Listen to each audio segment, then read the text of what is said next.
There is no denying there's something special about this place. Every time you pull into the racetrack, you get that feeling. It's kind of like holy ground. It is a monument of American tradition, a shrine of speed. It's a big deal. It's a big race. It's a place where everybody wants to win. The magnitude of the structure is surpassed only by the racing inside. It's just so unpredictable. You do things those last 2 laps that you'd never do the rest of the race. Coming to the checkers. Oh, wow. That was close. I don't know.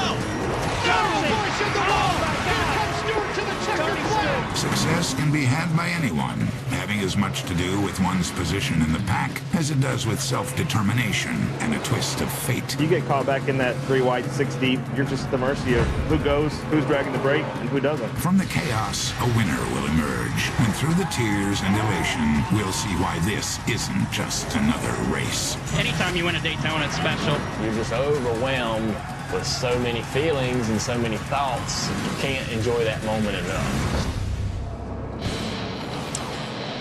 There is a buzz in Central Florida tonight. Daytona International Speedway hosting the Sprint Cup Series. NASCAR on TNT live at Daytona International Speedway with coverage of the Coke Zero 400, powered by Coca-Cola.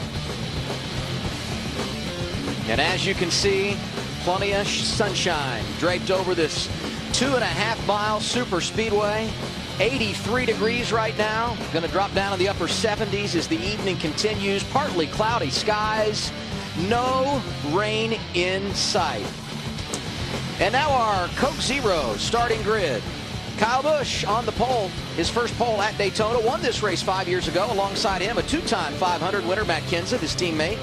Casey Kane on row 2 with Clint Bowyer. Martin Truex Jr. won a couple of weeks ago at Sonoma. 4th straight top 10 start for him. And his best finish here, a 6th. That's Paul Menard, who's in row 3. Row 4, Michael Waltrip, Jimmy Johnson, who won the Daytona 500. Greg Biffle with his teammate in row 9, Ricky Stenhouse Jr. Row 6 belongs to Danica Patrick and Carl Edwards. Edwards, a 2-time runner-up at Daytona. Row 7, the man who won this race a year ago. That would be Tony Stewart. In fact, he's gone to victory lane in the Midsummer Classic some 4 times. Let's hear from Smoke. Wally? Mr. Stewart, this is Wally D in the TNT booth. You got a copy? Yes, sir. All right, man, you have got an incredible record here at Daytona, and I know it probably would be really, really cool for you if you win another Daytona 400, you tie David Pearson's wins at 5. That's got to be a cool accomplishment for you. Yeah, it's just a pretty cool deal just to be mentioned with David Pearson. So, you know, it'd be cool to win a 5th one here. And, you know, we got our friends from Ducks Unlimited with us this weekend on the car, and Johnny Morrison, Bass Pro Shops, and Mobil 1, and Coca-Cola and everybody. So excited about it for sure. I mean, it's a great opportunity to do something really cool here, and it's a place that we like. So definitely looking forward to it tonight.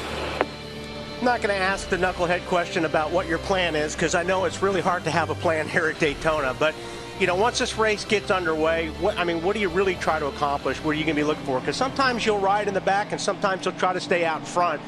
What's your thoughts tonight? Well, it's kind of like watching Peyton Manning when he played for the Colts all those years.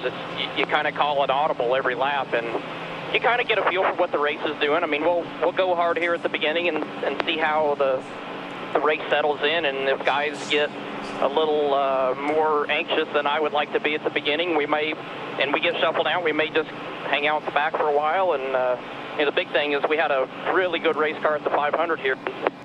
Good race car in the 500 here and didn't make it to the end. So, you know, the biggest thing is getting ourselves in a position to do something at the end of the race. It doesn't pay anything till lap 160, so we got to race the race. Tony, thanks for talking to us, and good luck tonight. All right, buddy. Thank you. And now a word from our pit reporters before we go green. We start with Ralph Sheheen. The aisle through the pit area here is very narrow and packed full of fans at Daytona. It's going to be tough for the guys carrying gas cans and tires tonight. Dale Earnhardt Jr. pitted all the way down near turn number 1. Just reporting on the radio right now, the right front wheel feels a little weird to him on the pace laps. We'll keep an eye on that, Chris Neville. Well, 6-time Daytona winner Jeff Gordon has moved up 4 positions in the last 2 weeks in the championship. He's pretty confident the team is going to make the chase, even with the inconsistency they've had this season. Tonight, though, The plan, a top 10. He says it is more important, a top 10 in the championship tonight, than going after the win. Too many risks in going after that win tonight. Matt? Chris Adam documented earlier in the show just the frustrations that Kevin Harvick had experienced at both Daytona and Talladega in 2013. In fact, those two wrecks, he's combined for just 7 points. The game plan tonight, they brought back their Sprint Unlimited winner. The car has more drag, should be better on a hot, slicker racetrack. But the biggest thing, Larry Mack, that Gil Martin thinks, he's going to take tires every stop until the end when they expect maybe just fuel only. These Goodyears wearing so well. Well, Matt, Jimmy Finning has 3 wins here at Daytona, including a win in 1987, the July race with Bobby Allison. Now, his driver, Carl Edwards, has never won a carburetor restrictor plate race in Sprint Cup. Now, Marty, what is Jimmy thinking maybe to get Carl that first win and his 4th win here at Daytona? Kind of hard to believe, Larry Mack, that Carl Edwards does not have a plate win, isn't it? But, Jimmy, any magic you can provide to get Carl that first plate win tonight? Well, I don't know. It's a big team effort here. You know, I got to thank Robert Yates, Doug Yates, and everybody for the motors. Hopefully, we always provide good cars for our drivers, and hopefully got a good one for Carl. It's going to be fun to watch Carl Edwards. He starts 12th tonight, Adam. Thank you, Marty. We are closing on 8 o'clock in the East. About time to go green at Daytona. We look at the race analysis for tonight's Coke Zero 400. 400 miles, 160 laps. Pit road speed 55 miles per hour, and that's a big deal because it's so challenging under green to get woed down and meet the pit road speed, and the pit window somewhere between 40 and 45 laps. Fans were tailgating here this morning before 8 a.m. Always a lot of anticipation when you get ready to go green at this place. 18th race of the year, but a little extra juice for this one because at the end of the night, the man that gets the trophy can say, I have a win at Daytona International Speedway. Front row, teammates from Joe Gibbs Racing, Kyle Busch and Matt Kenseth, great here in the 500. Right behind him, Clint Bowyer and Casey Kane. Kane looking for his first ever Sprint Cup win at a restrictor plate track. Truex, Menard on row 3. Michael Waltrip, top 5 at Talladega on row 4. We're set to go green at the World Center of Racing.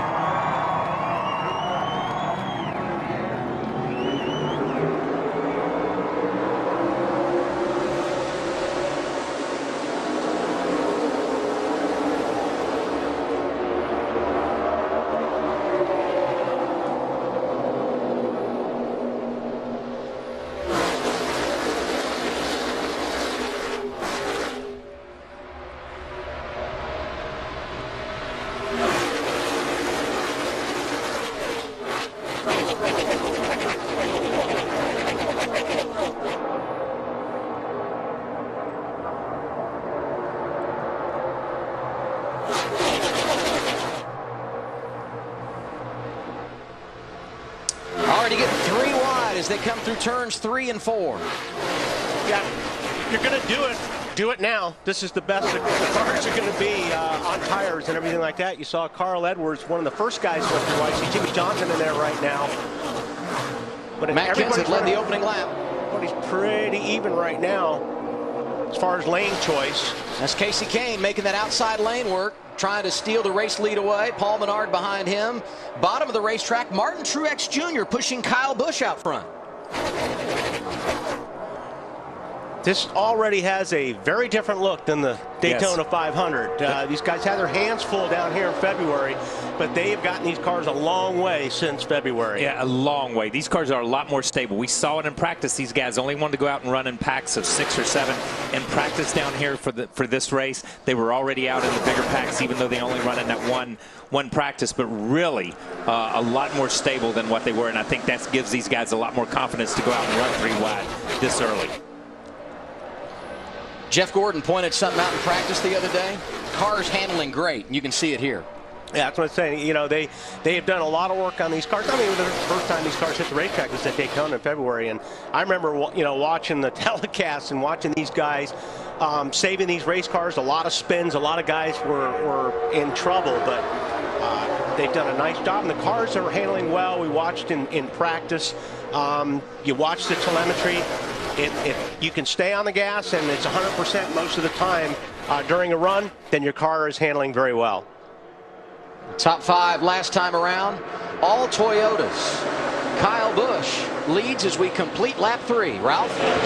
Just before we went green, Juan Pablo Montoya rolled up and took a look at that right front tire for Dale Earnhardt Jr. Said it looked like it was completely full of air. To him, didn't see any problems. Jr. has been silent about it on the radio since we've gone to green.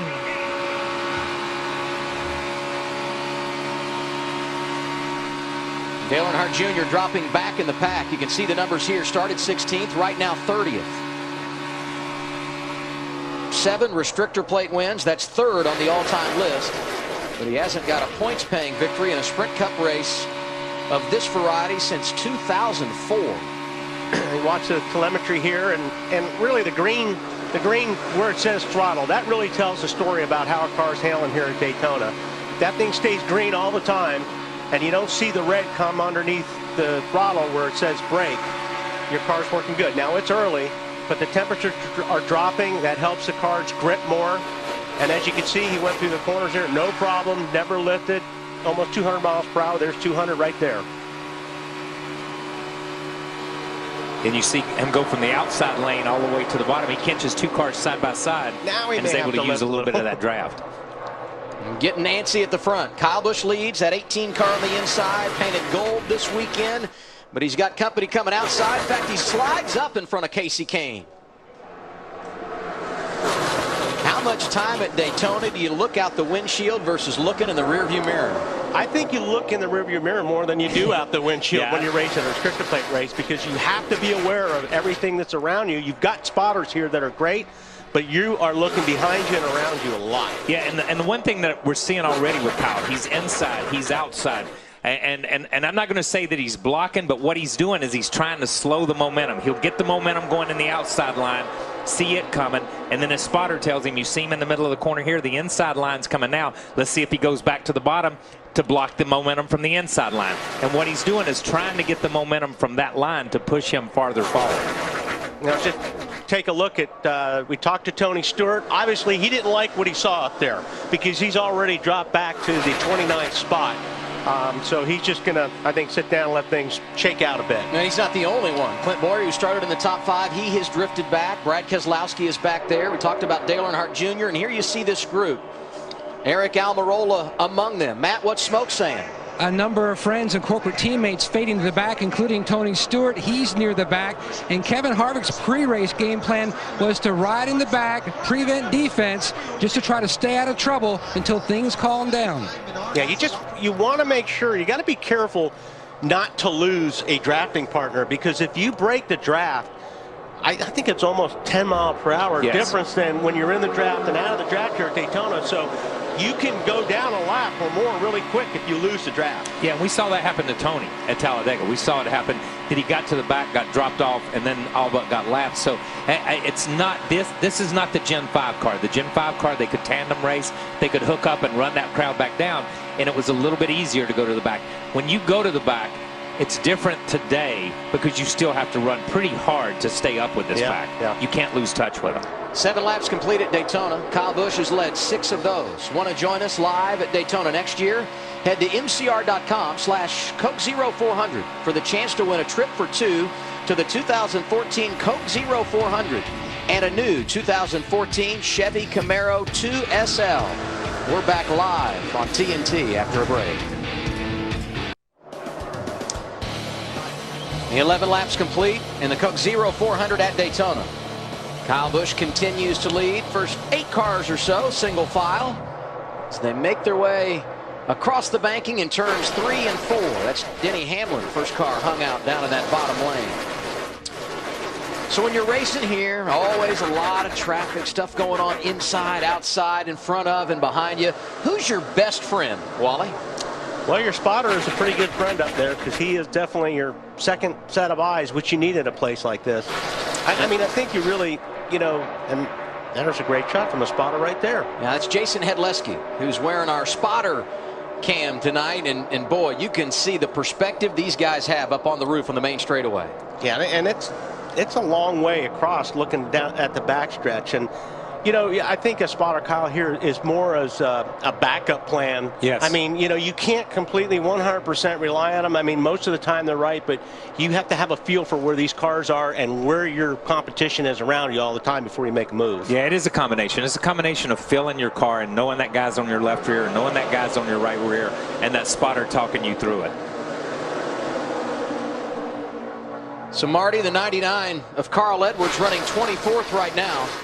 Yeah, Adam had a little bit of a water temperature, and Jason Hedleski got him into a spot where he could cool that down a little bit. The water actually 265 at one point. Jimmy Finning had a meeting with the team earlier this week, and he came with some math, which threw me off, and I'm sure throws Wally and Kyle off too. But he said, look, here's what happened at Dale Earnhardt Jr. in Michigan. They lost an engine. They lost 30 points to us, and he told everybody on the team, including Jason Hedleski, the one thing you cannot do, put us in a bad spot tonight. I'd rather finish 15th than finish 30th, as you're on board with Carl Edwards right now following Casey Mears. He said, we have to be in a spot where we can finish this race tonight. And Wally and Kyle, you know, when you're in the championship position Carl Edwards is in, you can't afford to lose a bulk of points in one night.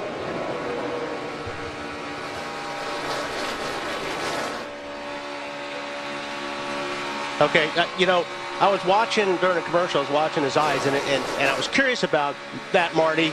I thought, yeah, maybe he's got something going on because he was looking at the dash more than normal when you run around this place. Most of the time you're looking out the windshield and in the mirror as you follow his eyes, but he was looking down at his dash. He was obviously checking that water temperature gauge about 10 times a lap.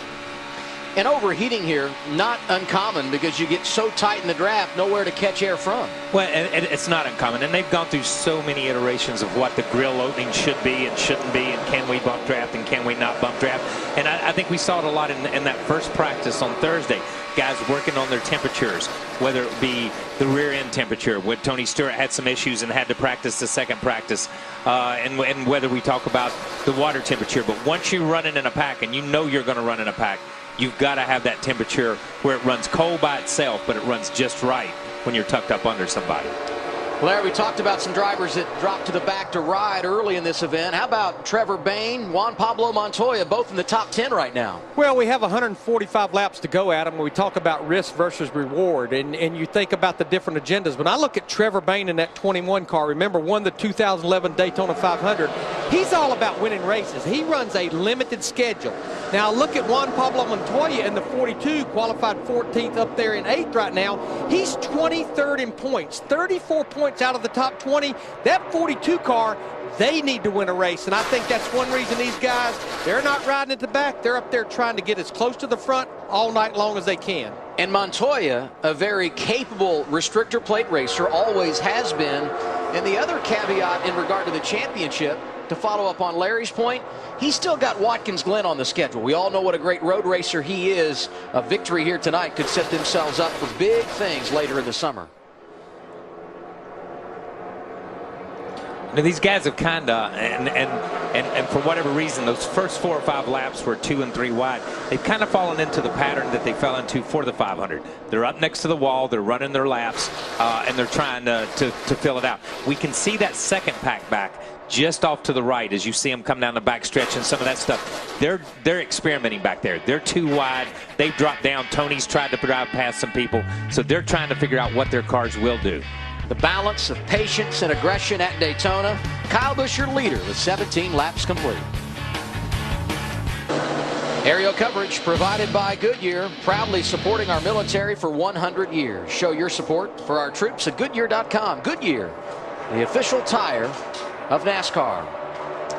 21 laps in to the 160 that make up tonight's Coke Zero 400. Let's get a report from the guys downstairs going through the field, brought to you by McDonald's. Here's Ralph Shaheen. Ben, pretty quiet so far down here. Most of these guys just settling in. It's been the spotters who've been doing all the talking. Kyle Busch finally just said something just now. He said a little bit tied off on the 18. That's really about it. Take note of the fact that he's won 2 races already this year, and he did them both with interstate batteries on the side of the car, Matt.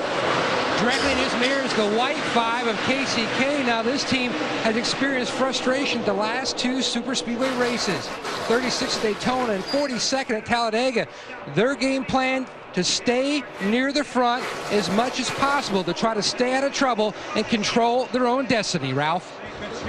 Menard was one of those drivers who's been pretty quiet so far. He's got 3 Daytona top 10 finishes. He's hoping for a 4th here tonight as he circulates in the 27. Joey Logano, this is one of those cars where things are really starting to click with this team.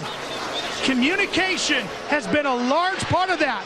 But another thing that's really been happening, Chris, with the 22, let's go to yellow. Caution on track for Paul Menard. Fire under his race car as he made his way down through the tri-oval. Wow. Yeah, that's blowing up big. Yeah, and we saw this, you know, with the 29 car early in the race in February of Kevin Harvick, same team. Yeah, no warning, just off forward. What'd you see, Larry? Well, the one thing that I do know, when we see an engine failure at a restrictor plate racetrack like here at Daytona, sometimes it becomes an epidemic. You think about his teammates, Kevin Harvick and Jeff Burton. Think about Kurt Busch in that 78. They all have the ECR engine package, so I'm sure right now there's a lot of nervous people in those pits. Yeah, and I think if I heard him right, he just said no warning. It just blew up. Yeah. And so it wasn't like a temperature problem or anything like that. Everything was running fine, and it just went. So to Larry's point, yeah, when there's no reason for it, the other guys, the teammates, got to be worried. Yeah, and let's you know, a lot of times on really good move by Kurt, just barely skirting by there. But a lot of times at an open or unrestricted place, engines will blow up when they're under load coming up off the corner, or when you let off on them, when everything kind of frees up and they'll let up going in the corners. You see a lot of blown engines going in the corners. This car is at full song. You can bet he's wide open in the gas, and something just catastrophic failure when it flames up like that. Dale Jr. had a front row seat for that one. Menard was running 3rd when the engine expired. And how about this? Coming in 9 consecutive finishes outside the top 10 after a great start to 2013, spent a lot of time inside the top 10 in the championship. That 27 group simply cannot buy a break. The Coca-Cola in-car camera on Race Buddy lets you ride shotgun with a Coca-Cola Racing family driver. Go to NASCAR.com and check out the Coca-Cola in-car camera on Race Buddy. So, Larry, we'll likely see pit stops here. 24 laps complete. What do you anticipate from these teams? Well, you guys will have a bird's eye view. We essentially have 40 drivers on the lead lap. I'm quite sure all of them will come to pit road. We're more than halfway through this fuel stop. I think you're going to see the majority of them changing 2 tires. I promise you, it's going to be like rush hour in Manhattan. It's going to be chaos on pit road during this stop. Landon Castle had gone a lap down early. So with this caution, he is the recipient of the free pass. And this is the first time in 4 years that we've had an engine go up in smoke in a 400-mile race here at Daytona. Really? That's what my people are saying. First time in 4 years someone blew an engine in the 400. Here at Daytona, yep. Okay. Kyle Busch, the race leader. I believe him. He's led 23. Bert and Ernie never let us down. I was going to say, if it came from his people, who I know your people are, I'm going to believe them more than you. And my people are not Wally and Kyle, just to clarify. Kyle Busch leading him down pit road. Marty, lead us off. Jimmie Johnson will pit from 8th, Adam. He said the water, when we are in traffic, shoots up way quick. We have to watch that car a little bit too tight. It'll be a track bar adjustment. They said be on your toes on the way out. Chris?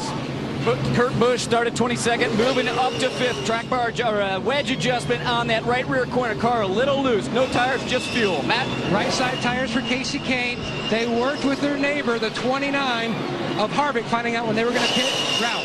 2 tires of fuel for Kyle Busch. Air pressure adjustment, the only change to fix that tight off on the 18. He's away. Various strategies along the pit lane. Larry McReynolds said that's what would happen. Kyle Busch goes with 2 tires and wins the battle off the pit lane. Matt Kenseth jumps a couple of spots. And how about Kurt Busch? Fuel only. He lost 5 positions on pit road. Paul Menard has us under caution for the first time tonight at Daytona. First caution of the night in the Coke Zero 400 at Daytona. Paul Menard lost his engine. He has gone to the Sprint Cup Series garage. We had pit stops under the yellow And a tough break for Denny Hamlin. Yeah, Denny Hamlin, I'm sure he's wanting to start a race at some point in time and get through the first few laps without an incident. Look at the 78 car, but look at the 11. He starts to pull out of his pits, but he's blocked in by the 51 of A.J. Allmendinger. At this point in time, they just give up on keeping their position.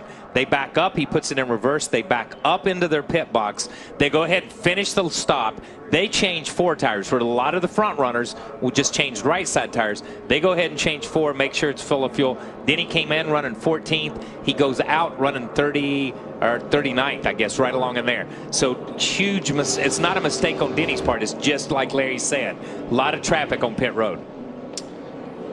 Let's hear from Paul Menard, Marty. Out of the car, and I think very surprised by what happened. Did the water temp get too high, or what would have caused that, Paul? Absolutely no warning. Yeah, water was 225, and we're just kind of riding there. Car was really good, handled great. Kind of biding our time for the first pit stop. Came off turn 4, and something just let go, and it wasn't smoking. It's it broke, and I could hear it, and then felt the heat come up. I didn't know that if I was on fire or not, but there you go. Yeah, I mean, it was on fire for sure, but I couldn't feel it right away. Kurt Bell took us out there. Yeah. Yeah, just unfortunate. We needed a good run, and had a really good car today. Good Remenard Chevy. And I did talk to Danny Lawrence, who's the head engine builder for Richard Childress Racing. I said, are you concerned now about the company as a whole with all the engines like Larry Mack mentioned? He said, I have no idea what happened, but I'm not concerned. This should be an isolated incident, but again, this shouldn't have happened in the first place. Adam.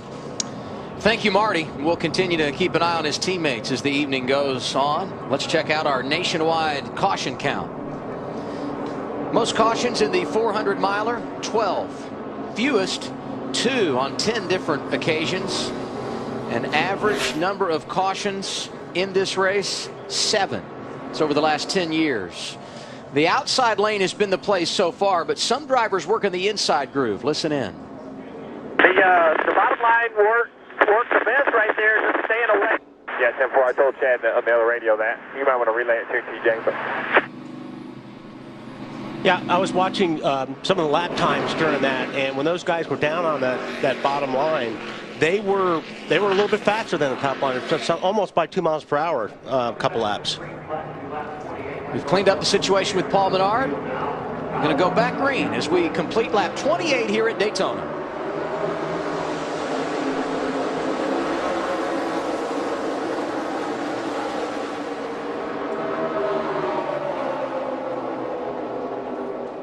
Kyle Busch got his teammate up there with him now. That's Matt Kenseth in the 20 behind him, giving him a shove.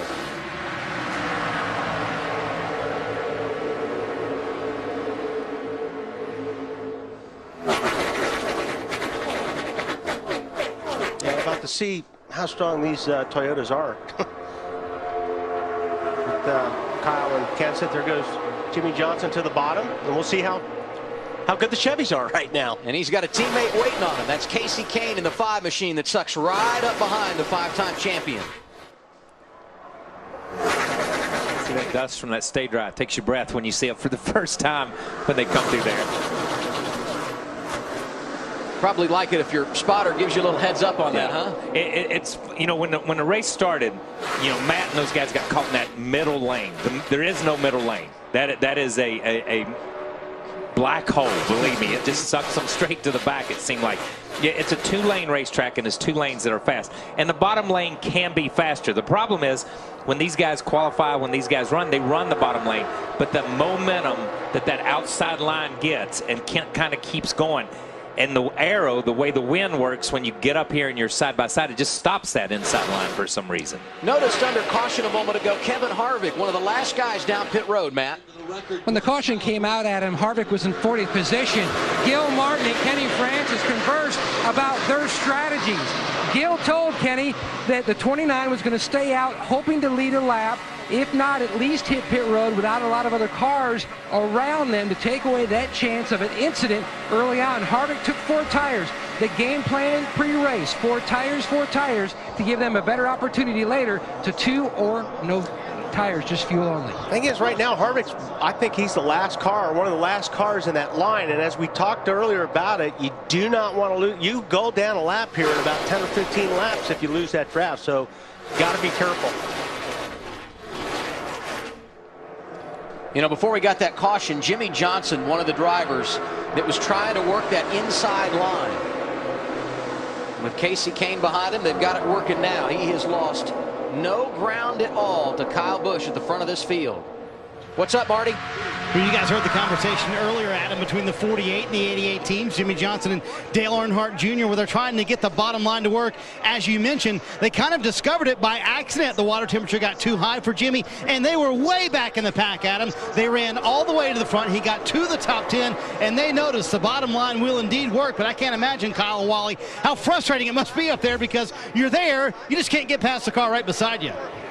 Yeah, and you've got to it maybe takes 2 or 3 cars to really get in a line to make any moves. But when I say make a move, you make a move maybe a car length or 2, and that's all you get.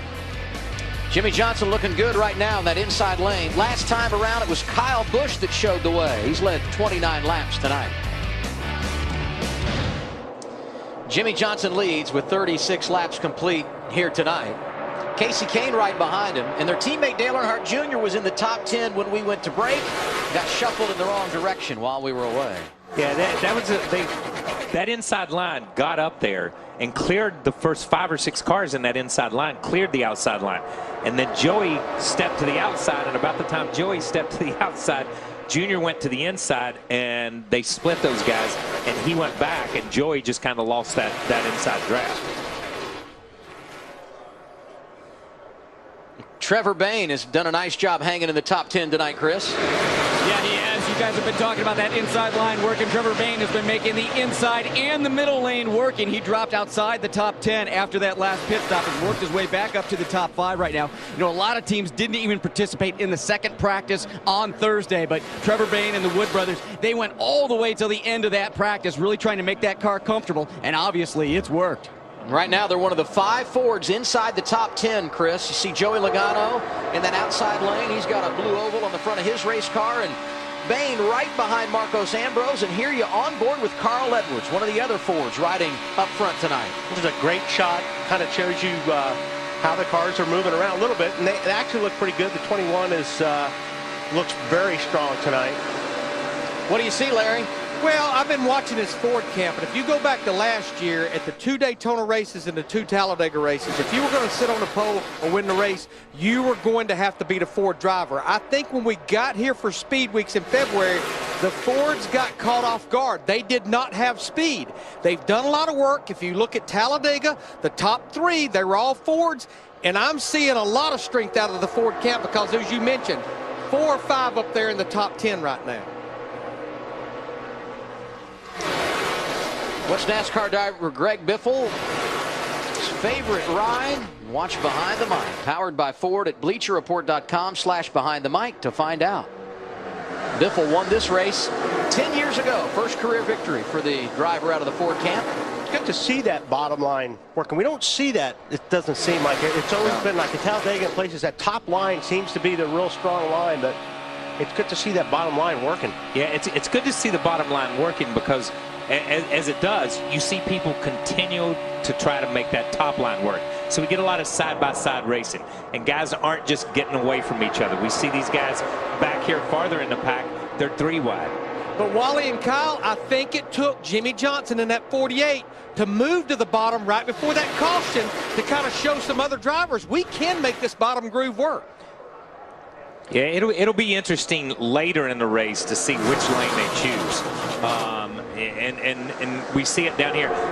It's been this way for years. For a while, the racing will be on the bottom, then it'll move to the top. In recent years, it's been on the top of the racetrack. Is this a sign that at this racetrack, it's coming back to the bottom? I think Jimmy just has his car really working well. I think one thing that will tell you is if we get a caution, where the leader wants to restart. Good point. That's going to be what that's going to be the telltale. Kasey Kahne contently riding in second right now, Matt. During that first run, Adam, he felt more comfortable running up top, and he was hoping via the spotters. Kevin Hamlin talked to his teammate Earl Barbin, Jimmy Johnson's spotter, about maybe moving to the high side. They preferred staying at the bottom, but Kenny Francis told Kasey, looking at the lap times, I feel like things have changed a little bit, and we've got great lap times on the bottom. Let's just ride there. Jimmy Johnson quite comfortable out front. That's where he was when the Daytona 500 wrapped up here some 5 months ago. He's now led 10 laps, 41 complete at the World Center of Racing. 45 laps complete in the Coke Zero 400 powered by Coca-Cola. We're live at Daytona International Speedway. Jimmie Johnson, the race leader. Kasey Kahne right behind him. Greg Biffle, Marcos Ambrose, and Denny Hamlin, who was 39th after those pit stops 20 laps ago, is rallied back inside the top 5. Now, other end of the spectrum, you've got Kevin Harvick. He's 41st right now. Matt, what are they thinking in the 29 camp at this stage? Adam, his lap times were mirroring that of leader Jimmie Johnson, but Wally, you touched on it perfectly. Kevin Harvick came on the radio and told Gil Martin, we may be in trouble here. I'm losing the front pack. And he has since closed up a little bit, but they told Harvick that if you get in trouble, we'll send Burton to the back to help pull you back into the pack.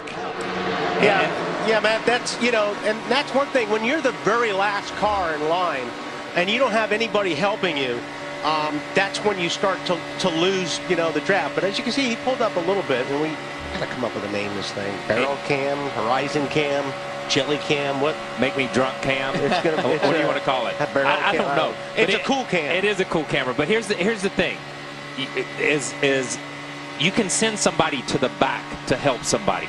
But this is not bump drafting. You don't pick up 4 miles an hour on the leader. You just maintain and run the same speed as the leader, and you don't get caught up. The racing at Daytona and Talladega is different now when you drop to the back, and we've seen guys get dropped from the pack and all but get lapped. Now you see he's behind David Gillen right now in the 38 car, and you can see that Harvick keeps pulling up to him, and that's, I think, what's saving him right now. His car's a little, it's better enough to where he's getting some draft and he can pull up on that car. But, you know, but this group in front of him is starting to stretch out from the main pack too. So you do not want to lose ground on the fast pack, the lead pack. Yeah, if you see the packet that he's racing with, that he's at the tail end, there's 4 or 5 car lengths between each one of those cars. If we go back to Jimmie Johnson and those guys at the front, you couldn't put a Prius between those cars. They're that close together. Yeah. They're really close in that front pack. So as those guys get spread out, and it's lap after lap, and it's 15 foot this lap, 15 foot the next lap, and the next thing you know. And the thing is, if this thing goes green, yes, which it probably won't, but if it does go green, that's where you get hammered the most, is when you come down pit lane and you leave after your pit stop, and then there's nobody around to draft. Nobody. If you get a caution, do you change your philosophy and not hang back there? Yes, yeah. You're nervous right now. I'm telling you, they've got to be sweating a little bit at this point. Kyle Busch led 29 laps early. Right now, he's 14th, Ralph. Adam, at 200 miles an hour, which these drivers are obtaining here tonight, you're traveling the length of a football field every second. That's 100 yards at that warp speed. Hard to believe Kyle Busch would just say on the radio, I'm wide open, I haven't lifted yet, and I ain't going anywhere. Oh, the frustrations of racing super speedways, Marty. And Ralph back there, Carl Edwards too. You saw him dice down to the middle. He's trying to get out of that pack if he can. Water right now, 250. He just radioed Jimmy Finney, I cannot get the engine to cool down. And you see that gap he's got from Joey Logano. That's what he wants. The water at, again, 250. But Jimmy Finney said the limit, Carl, is 260. So you see him dropping back intentionally. And Wally, I'm sure he was watching those gauges like you pointed out earlier. When the water gets that high, you got to get out of the draft. He has been, Marty. And also, even when he was in line following those guys, he was ducking out from the 21 car to try to get some air on that. So, you know, that's going to be a little bit of a problem. I mean, it's cooling down. If that thing's still getting hot, he's going to have to stay on top of that. Yeah, now, he's going to have to stay on top of it. Now, let's go back to the 29 car and their woes at the back of the pack, if we want to call them woes. With these guys in mid-pack running 3 wide, that helps the 29 car, because that backpack will be able to close up some and will be able to suck up some on the draft, because now you've got 3 guys going 3 wide down, and it'll bunch that pack back up together a little bit, and they could catch back up. But now you've got the first 6 or 7 guys in line breaking away from the pack you were just talking about. Yeah, and that's why we say anybody can win this thing. Just put yourself in the right place at the right time at the end of the race when the checkered flag comes, because you see so much seesawing and so much jockeying for position going on at this time. And you know, you talked about the 18 car of Kyle Busch's frustrations. I mean, your car's handling well, and like he said, I haven't taken my foot off the floor yet he's been all over the map. He's been first, he's been, I don't even know he's running now. He's down around 13th or 14th, and he hasn't lifted. Think about that. Yes. You haven't lifted, and you went from the front to 14th, and this is just a chess game, and you know, you have to make your moves, and your moves may change every single lap depending on the cars around you. That's what makes this racing so interesting. Yeah, I thought Tony put it great at the beginning. It's like a quarterback, just calling an audible when you get to the line, and every lap you call an audible, your plan changes. Denny Hamlin has been on the move since that last restart, Chris, up to 7th now. Yeah, he is, and you know, one thing, I'm hearing a lot of drivers talking about water temp right now. Denny Hamlin, one of those, that threshold being 260, 270 degrees, where these cars start pushing water out. Denny Hamlin saying he's in the 240 range right now as he's run that car essentially all the way from the back up to the front after that pit stop where he got caught here in pit lane. So it's been a frustrating month for Denny Hamlin, but tonight at least it seems like it's going his way. He's got that car to the front, but a lot of drivers right now really paying attention to that water temp. That drivers are saying anywhere from 240 to 250 degrees right now. Thanks, Chris. Stay tuned to learn more about the Sprint 60 Unlimited. It's the shortest race in NASCAR history, and it's happening later tonight. Everything Island. Kyle, you're a Coke family driver. Did you get invited to the island this weekend? I got voted off the island. I'm not a Coke family driver, but that island sounds pretty good. That's a cool place. Enjoy that Everything Island. Cool. Enjoy everything Island. Playing music out there, and plenty, I promise, of Coke Zero being served. 57 laps in to the 160 lapper here at Daytona tonight. Jimmie Johnson leading. 26 laps he's been out front and quickly closing on Kyle Busch for most laps led tonight. Rowdy led the first 29.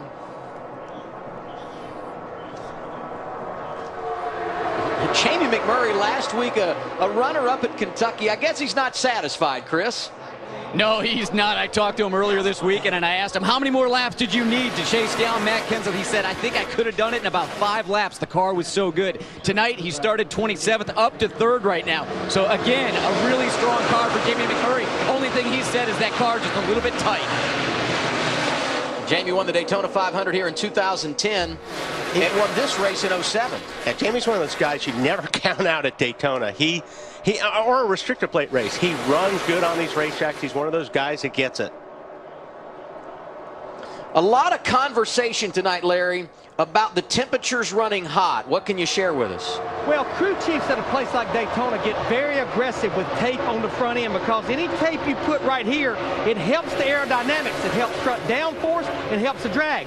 NASCAR mandates the size of this opening. It cannot be bigger than 1 3/4 inches tall and 23 inches wide. It appears that Jimmy Finley, the crew chief of Carl Edwards, he has 2 pieces of tape on both sides. I think what they're going to have to do on this next pit stop, they're going to have to reach in here and pull one off, maybe even go over here and pull a second one off and let more air through this opening. Doesn't look like a lot, Larry, but I'll tell you what, it is, isn't it? As far as when you're talking about downforce on these cars, I don't know what percentage you can put on it, but boy, you could feel it in the seat. Bring back Larry. Yeah, Carl Edwards will tell you Jimmy Finning is the king of front-end tape every racetrack. There you see Carl Edwards deep in the draft. Got Tony Stewart back there with him, right behind him. Clint Boyer running back there, and you see the tape on the front of Edwards' machine. Yeah, you can see the tape that Larry was talking about. A couple pieces on one side, a couple of pieces on the other.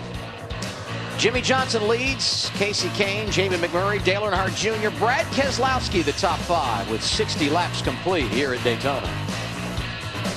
Take an inside look and get unlimited access to the NASCAR Sprint Cup Series with a free NASCAR Mobile 13 app and truly unlimited data on the Sprint network. Most laps led tonight. The man who's on point right now, Jimmie Johnson, 32 circuits in the lead. No metering, no throttling, and no overages, all while on the Sprint network. Learn more at sprint.com/speed. So Jimmy spent a lot of time out front here this evening. He used to be a guy that believed in riding in the back and trying to stay out of trouble. But you know, when he won the 500 here earlier this year, average running position 5th. Kyle Busch He's led 29 laps tonight. He's 11th right now. They're already talking about his green flag pit stop. What do you need? I need everything that drives people. Loose in, tight off, sometimes loose off. It's just, oh boy. I think in a lot of that, sometimes, it depends on where you're at in the draft. The car may do one thing the same for 5, 6, 7 laps in a row, and then all of a sudden it does the complete opposite. And a lot of it has to do with where you are in the draft. If you're in the middle, if you're, where you position yourself, and sometimes that gets to be a handful, especially this time of the run when, it's time for tires and it's time to come in for a pit stop. Kyle Busch started on the pole tonight. One of 4 drivers to have led laps. 29, he's been out front.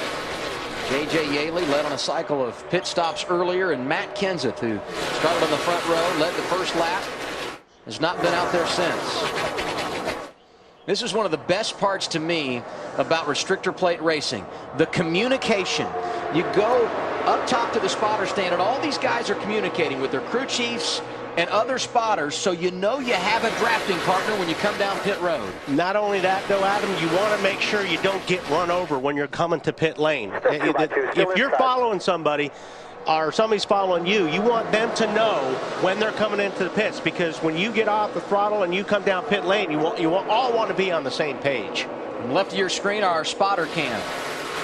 Jason Hedleski looking high above Daytona. Larry? Yeah, every time we get to our first green flag pit stop at a place like Daytona or Talladega, it's exciting because they're out there running almost 200 miles per hour, and then they're trying to get down to 55 miles per hour. You need a partner on the racetrack, but you need those partners to come to pit road. But I think the whole secret is making sure that you don't slide those tires, especially coming in if your crew chief has decided maybe I just want to change 2 tires on this stop. But another thing you've noticed, Larry, they've all moved to the bottom of the racetrack. And there's Truex right there in that 56. You saw him sliding those left side tires coming in. They're still smoking. Wow. First set of drivers on the pit lane. Green flag pit stops underway, Marty. Martin Truex Jr. sliding to a stop. He has said nothing on the radio except, guys, don't all talk at the same time. Very happy with the chassis. A little slow in the right front there. 4 tires, Ralph. Dale Earnhardt Jr. pits. Kyle Busch pits just in front of him. They go to the right side of the 88 car. He will take 2 tires. Now they come to the left. They're going to take 4 there as well. Kyle Busch is going to take 4. He also made a chassis adjustment. Fuel down to the 88 is away. Kyle Busch also pulling out of his pit stall. First drivers coming down at lap 68. These are routine stops under green at Daytona. And a whole host of drivers now slowing down, coming through the tri-oval, making scheduled green flag pit stops. Jimmy Johnson, the race leader, continues on track. Let's go to Chris. Jamie McMurray saying this car a little bit tight early in the run, a little bit loose late in the run. Going to make an air pressure adjustment to the right rear. Matt Kenseth also coming into pit lane, going to make an air pressure adjustment on that car, saying a little too free down in turn 1 and 2. And now we get a caution. And we understand it's for Joey Logano. Sparks flying below the Shell Pennzoil Ford. We're rolling. Do you want to come to pit road or garage? I can't tell. Come to the pit. We're all here. Okay. Come on to the pit. 11 consecutive finishes. It broke the rotor off it. To the garage. To the garage. Wow. You see the pieces coming off the car as he comes around. Pieces of tire, pieces from underneath it.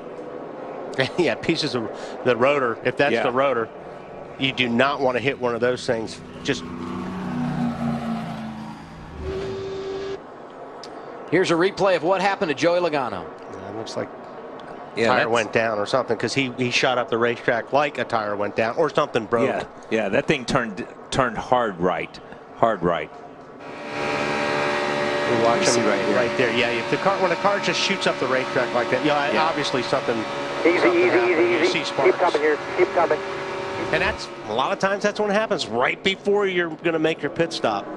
11th or better in the last 6 races. Joey had jumped to 10th in the championship entering tonight's race, and as you can see, that lonely drive into the Sprint Cup garage.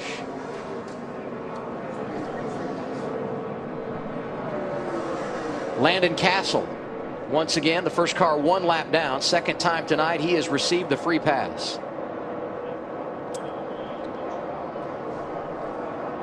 A number of drivers had made pit stops under green.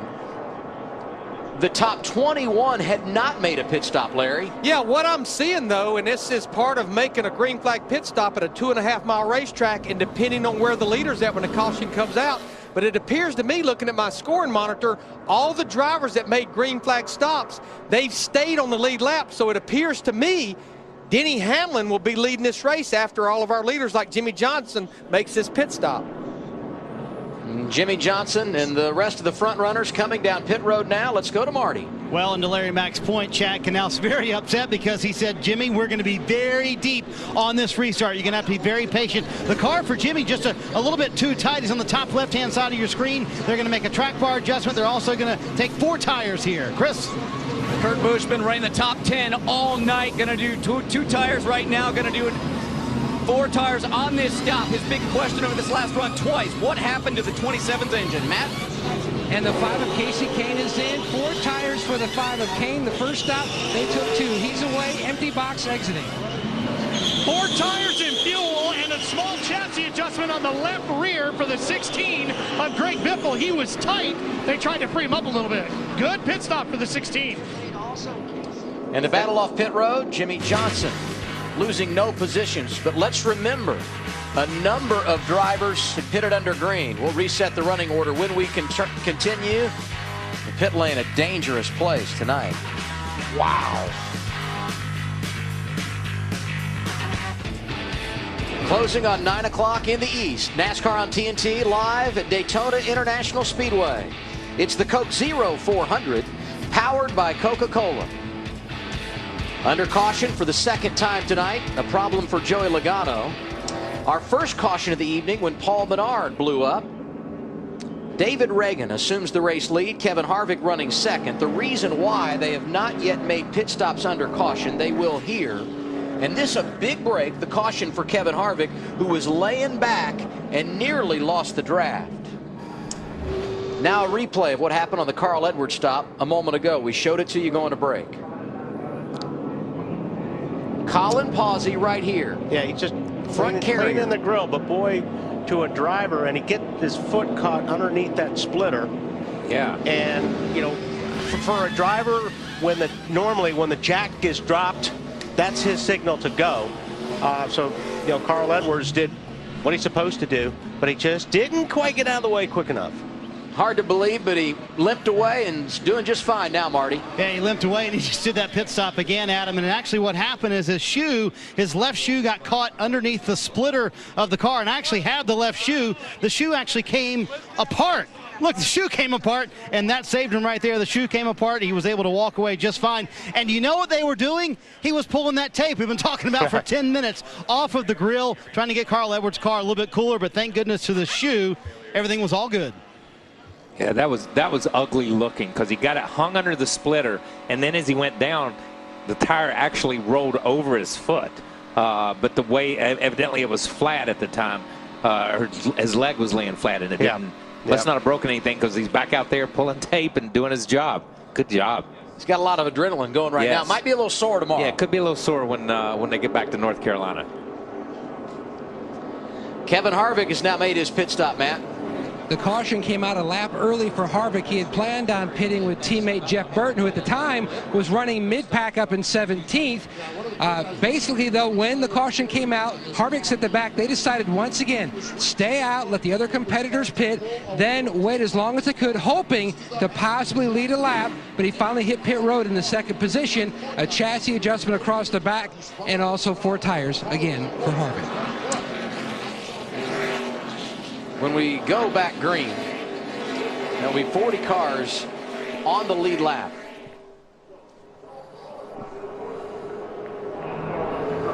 Denny Hamlin, the race leader. Jamie McMurray second. Matt Kenseth, Juan Pablo Montoya, the top 4.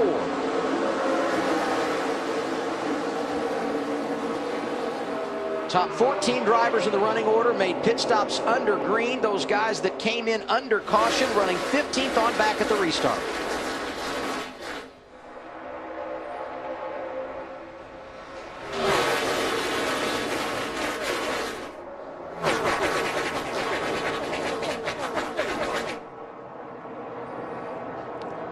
kind of noticed they're a little bit tighter together that time. Yes. You know, trying to avoid that three wide racing.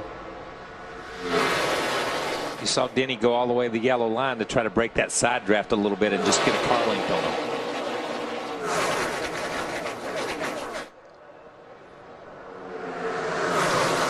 It's Hamlin down the inside, Jamie McMurray in that outside lane. Teammates working together at the front. Joe Gibbs train on the bottom, outside. Earnhardt Ganassi teammates, McMurray with Montoya right behind him. Danica Patrick up in the mix now. First woman to lead laps under green in a Sprint Cup race here in the Daytona 500. And how about, is that Michael Waltrip a little slow in the middle lane? Kurt Busch driving to the outside of him.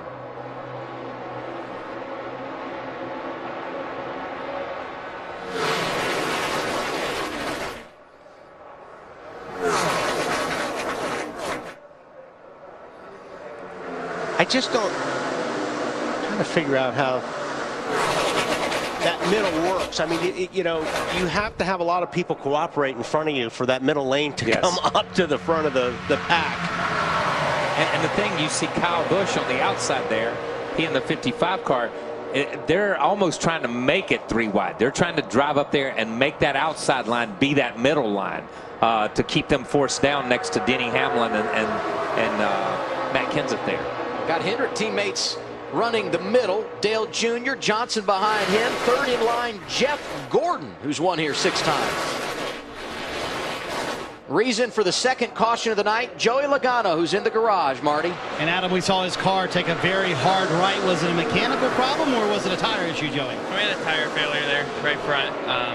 It's just surprising to me a tire that hard can blow out. So I don't really know what it was. It looks like a shoulder fail or whatever, but the wear holes are still in the tires, so it doesn't really make a whole bunch of sense to me right now. But it's a big hit for us in the points more than anything. So we'll get the shell pens a little forward out there and put some new right front suspension on it, and hopefully gain a couple points for the nights out. So it's frustrating. You did have a good run going. Which line seems to be working best to you, bottom or top? Well, I was surprised the last run, we were running the bottom mostly, and the bottom seemed to be the dominant lane. And it seems like wherever the leader goes, at the bottom, it did seem like when the guys are running the bottom, the top lane can kind of form a little bit, but when you're running the top, there's no bottom lane at all. So it's just different. Everyone was just kind of feeling it out and seeing where the race was going, and no one was pushing too hard yet, and unfortunately for us, the right front blew out when we smacked the fence. As he mentioned, Adam, for championship points for these guys, it's going to be a big hit. They just got back into the top 10 this week. As they run, Marty, he's 14th in the championship. Denny Hamlin, the race leader, a couple of laps away from halfway here at the World Center of Racing. Aerial coverage provided by Goodyear, proudly supporting our military for 100 years. Show your support for our troops at Goodyear.com. Goodyear, the official tire of NASCAR. 82 laps complete. Just past halfway in the Coke Zero 400. Denny Hamlin leads. Matt Kenseth, Dale Jr., Jamie McMurray, and Juan Pablo Montoya make up the top 5. Running 11th right now, A.J. Allmendinger. That bright pink and yellow car in the inside lane. 1 year ago, prior to this race, indefinitely suspended by NASCAR, went through the Road to Recovery program after violating the sport's substance abuse policy. He's done so many great things since then. Led laps of the Indianapolis 500, got his first NASCAR win a couple of weeks ago, driving for Roger Penske at Road America. Impressive here tonight as well. And not too far behind him, Danica Patrick. So great in the Daytona 500. First female to start on the pole. Led laps like we talked about earlier. Finished 8th. Best finish by a lady in the Great American Race. And she too now getting racy in that lead pack. All these guys are looking a little more dicey than it did a little while ago. Yeah, a lot more. And this is we said it at the top of the show, and you talk about Danica and the 500. This is a different race than that. Basically she's run 3 races if you look at the restrictor plate stuff from Daytona to Talladega to here, and all 3 of them have really been 3 totally different types of racing. What we saw at Talladega was similar to this, but this is not something that she experienced at Daytona here in February when everybody really just got in line and run their laps. Yeah, these guys are, they can race these cars a lot better now that they're working better than they did prior in the Daytona 500. That gives you a good shot of, yeah, it's hard to see her eyes with the glare, but, you know, she's in the middle of the pack, and there's a lot of things you got to pay attention to when you're running right here. Like I said, we said earlier, you got to look out the front, you got to look at the back, the sides, you're listening to your spotter, you know, you're checking your gauges. You can see her move her helmet right there. She'll look, you see her eyes right there. She's looking in the mirror, listening to what her spotter's telling her and paying attention to what's going around her. And that's the hardest, you know, that's the hardest place to be right now, is when you've got cars all over the place. I mean, you're the busiest where you are right now. Look who's running right behind her. Well, you got your boyfriend behind you, so that helps a little bit, but you know, it doesn't take long for that to switch up. Ricky Stenhouse Jr. also trying to win Rookie of the Year honors this season. Comes into this race, yet to record a top 10 this season. It's hard to believe he's been very consistent. And see, what she's got to be careful of, where she's running right now, see where the 21 is? You know, she wants to stay in the pack, but she also wants to make sure that somebody doesn't get to her right and put her in the middle. Because if she gets in the middle, then she's going to drop back. How about Stenhouse, Marty? It's all a learning process, Adam. It's funny, I was talking to Ricky Stenhouse Jr. yesterday, and he said, you know, honestly, Daytona 500 in Talladega was the first time I ever really drafted, because when I ran a Nationwide, we ran that tandem drafting. He said it was a whole new experience for me, completely different. And Wally and Kyle, is managing your race, isn't it? Knowing what line to be in at what time. That's really key in plate racing, isn't it? But you also got to be really defensive when you're back there where these guys are running right now. Because like I said, you keep seeing the 21 try to ditch out to the right-hand side. You don't want to get yourself put in a position that you don't want to be because another driver got on the outside of you. Denny Hamlin just led his 15th lap. He appears very comfortable in the lead, Larry. Well, Adam, we use the phrase sometimes about a driver needs to win a race or a driver wants to win a race, and I think that's the case for all 43 drivers that started this 400-mile race tonight. But when I look at Denny Hamlin in an 11 car, remember, was out for 4 races with an injury from the Auto Club Speedway wreck that he had with Joey Logano. This is Denny's 8th season to be in Sprint Cup, full-time season. He's never won a season that he didn't make the chase. Let's face it, that ship has sailed. He's 104 points out of the top 20, but he has never won a season without winning at least one race. This is a guy, it's all about winning, I think, for the rest of this year. And Larry, he's one of those drivers, has a lot of Cup experience, never won on a restrictor plate track. Time for our Cars.com. All drive, no drama. The focus, Denny Hamlin. There are his numbers at Daytona. 15 starts, a pair of top 10s. He's on point right now. He's led 16 laps tonight. 92 laps complete of the 160 that make up this 400-mile event. The 18th race of the year for NASCAR Sprint Cup Series.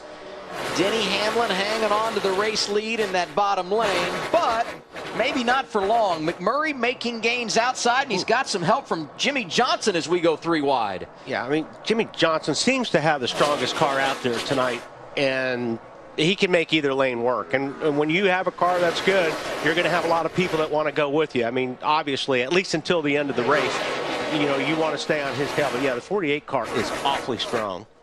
All 4 Hendrick cars inside the top 10 right now. We talk about Johnson. Jeff Gordon enjoying a great night. The 4-time champion, as they run, has jumped into the top 10 in the championship chase. There you see Kane, who started up front, is 7th, and Dale Earnhardt Jr. 10th right now in the running order. I mentioned Danica Patrick a moment ago. She was back around 15th, 16th, 17th. She's now in the top 10, being scored in the 9th position as Jamie McMurray and Jimmie Johnson push their way to the front in that outside lane.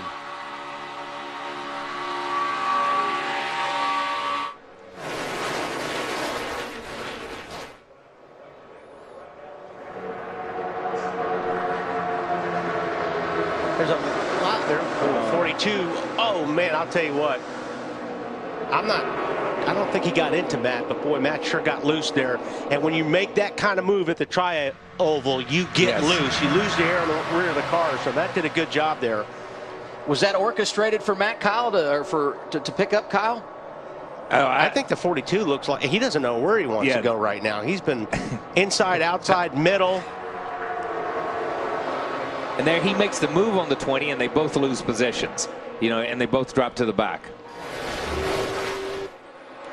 Okay, this is coming off of 4, and 42 gets right up on the 20. I don't know if they're making any contact, but we'll take a look here.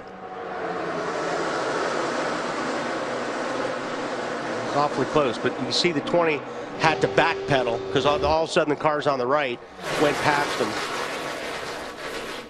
And see, now we're back at this stage where the middle to the top of the racetrack is working again. And I think if you've got a really good car, like that 48, like the Hendrick cars seem to be, and we look at this, and you go down the list, McMurray, Johnson, Gordon, Kane, Patrick, Earnhardt, Allmendinger. These guys these are Hendrick power plants in these cars, you know, when you look at them. So these are strong cars, and they can go. They seem to be able to go wherever they want to go right now. I'm also curious to see, I think it's been about 25 laps since we've made a pit stop, if maybe these cars start going to the high side because the tires are being worn off a little bit. Yeah, they've ventured away from that 3 wide and right on each other's corner panels and stuff. They've just gone back to letting the car go where they want to go. Want to join us live at Daytona next year? Head to mcr.com/Coke 0400 for the chance to win a trip for 2 to the 2014 Coke 0400 and a new 2014 Chevy Camaro 2 SL. Under caution for the 3rd time tonight. Montoya involved. You see the damage for Truex. Now let's look at the replay at what happened. You look at the run Denny has on the 56. It's almost like he got the 56 of Martin Truex arrow loose. He never touched him. But sometimes when you have such a run on a guy in the corner like that, you can get somebody that loose. But I'm just, that's what it looked like. I don't know if the 56 just broke loose or. Yeah, because you see the 56 almost start to get sideways before they ever touch. Before they ever touch from that angle, it looks like. Well, wow, the 18 is right there. Watch from the 18 car. Let's see I think what kind he got of a run the damage. 11 has. I think Kyle Busch got a little damage on that right front headlight.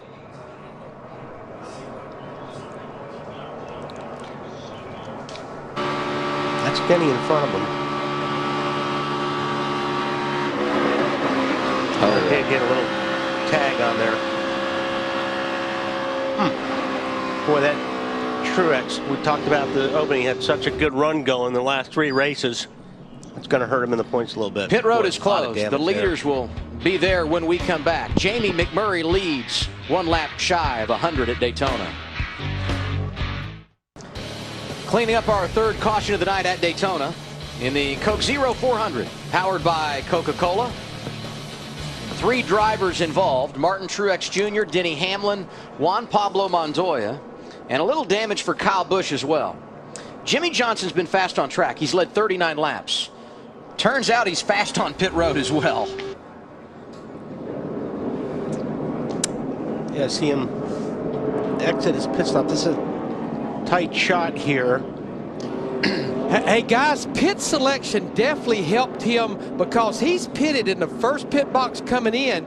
He can run as fast as he wants for about 7 or 8 pits till he gets to that next timing line. Yeah, it looked like he was going a lot faster because the 16 was coming in. That's right. Well, I didn't see that when we saw the replay during the commercial, but that makes a lot more sense. Yeah, and he's on pit road, and he pits and he starts out as other cars are coming in. So he's going to be behind cars that aren't in their pits yet.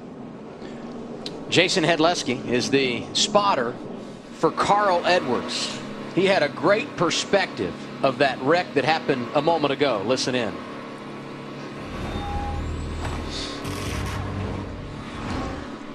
They're back to 2 by 2 up there, about P10. Your helper. Record right here in front of you. Record right here in front of you. Just slow it down here. Slow it down. Stay high. Stay high. Watch the 11. You might come right across the grass. You're good. Yellow's out. Yellow's out. Man, that's great spotting right there. Yes.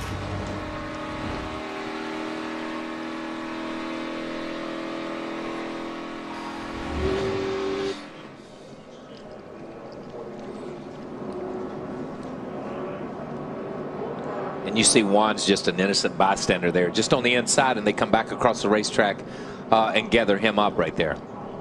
Truex now scored in the 40th position, and he's dropped outside the top 10 in the championship, Marty. Yeah, Adam, in the countdown and green, we talked about him going the right direction. This is not the right direction you wanted, and you had made no changes on your car. What happened there? I'm not real sure, to be honest with you. I watched the replay. I couldn't really even tell if he hit us or not, or if it was just air. Just it was strange. Like it felt like my left rear tire blew out. It happened so fast. So I'm not sure exactly if I was just in the worst position possible when the 11 came up on us. I mean, yeah, you could see it before he ever touched us. I was turning sideways, and totally unexpected because our car had been really good all night. It definitely never showed any signs of being loose. I think it was just that situation we were in. It just spun it around. I hate it for our guys. I mean, we had a good race car. We're just trying to take it easy and bide our time. Obviously, riding there, trying to stay in line and take it easy. So we definitely needed to finish tonight. This is going to hurt us pretty bad. Back to green, Adam. McMurray and Johnson on the front row, Marty. Green flag goes in the air as we complete lap 104.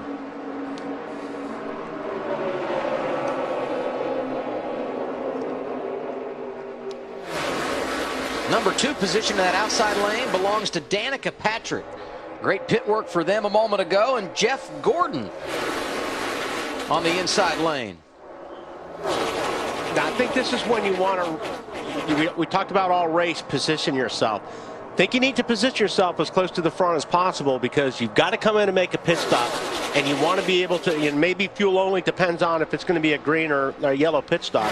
But if it is a green pit stop, you're better off in the front part of this group than you are the back, because you can lose that pack real easy during pit stops.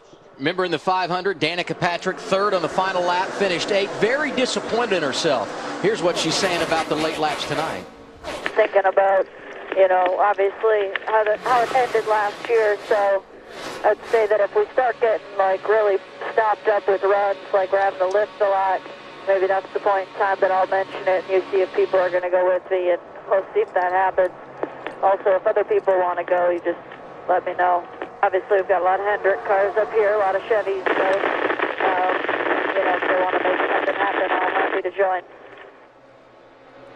Yeah, and that's pretty good stuff right there, because basically what she's saying is if they start getting bunched up, if somebody will go with me, I'll just go ahead and run wide open and move lanes and go someplace different. If somebody else is going to go, I'm willing to go with them.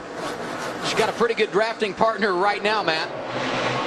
And Danica Patrick working that outside lane. Now, Jimmie Johnson told her after the Daytona 500 that every race you run, you put yourself in more and more situations, and you learn what this car needs, but also how to handle this car and put yourself in various scenarios to learn and try to take advantage. And that's exactly what she's done. Right now, though, Tony Gibson told her her fuel window will open up at lap 112. Anytime after 112 they pit, she's good to go the distance, trying to keep that car up front for better track position.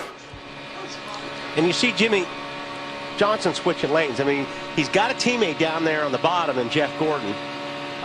He's got to also be thinking about who he wants around him here going into these last pit stops as well. Some interesting names in the top 10. Stenhouse is there. A.J. Allmendinger, Ambrose. Yeah, Jimmy's all over. He's down low, and Danica's behind him, and then he moves up to the top, and she moves behind him, and she's learning from him, and that's good. But you saw it opened up that lane for the 20 car of Matt Kenseth, and then they slammed the door on that outside lane when they come to the top side. You see Jimmie come back to the bottom in front of McMurray here. Disappointment for Juan Pablo Montoya tonight, Marty. In the garage area, Adam, the team working on the car. Boy, it appeared from the replay you just had nowhere to go. What was your view of it? We all went to the bottom to create that second groove because they were really checking up on the top, and for some reason they decided to try to blend when there was no room, and we're just for a change, somebody makes a mistake and we end up paying for the mistake, so kind of sucks. Everybody in this target team has been working really hard. We got a great car, and we had a really good speed in practice, qualified well, and we're just taking our time, and it sucks. This too, a team championship aspirations, Adam. About 12 guys working on the car right now trying to get him back in. Denny Hamlin also involved in the crash. Kyle Busch got damaged. So I asked this question: who's Matt Kenseth going to draft with down the stretch? He's running in the top 5 right now. Jimmie Johnson leading here at Daytona. Some drivers come to the front that we haven't seen there throughout the night. So let's go. Our Dodge Ram, no guts, no glory. Among those drivers up there now, Larry, is Kevin Harvick. Well, we call him the closer. We call him Mr. Where Did He Come From? And I think he's working on both right now. Remember, Kevin qualified way back in the pack, like in the 26th position, and ran at the back of the pack, outside the top 30 most of this race. Adam, you talked about it at the top of the show. The Achilles heel in 2013 for Kevin Harvick, the 2 restrictor plate races. The only finishes outside the top 15, but I think with 47 laps to go, one more pit stop, Mr. Where Did He Come From said it's go time. I'm going to the front, sitting there in 6th. They dodged some bullets early because they nearly lost the draft. Got the cautions when they needed them, and now with the money on the line, they find themselves running inside the top 10 with Kurt Busch and Tony Stewart, 2 other drivers we really haven't talked about tonight. There's still plenty of bullets out there. Yes. Trust His gun's still loaded. Just over 40 laps remaining, 46 to go. And while Harvick finds himself inside the top 10 with some of these other drivers that were playing it safe early, still not quite time to get overly aggressive. Tony Stewart in the mix. 19 victories all time. That's second only to Dale Earnhardt.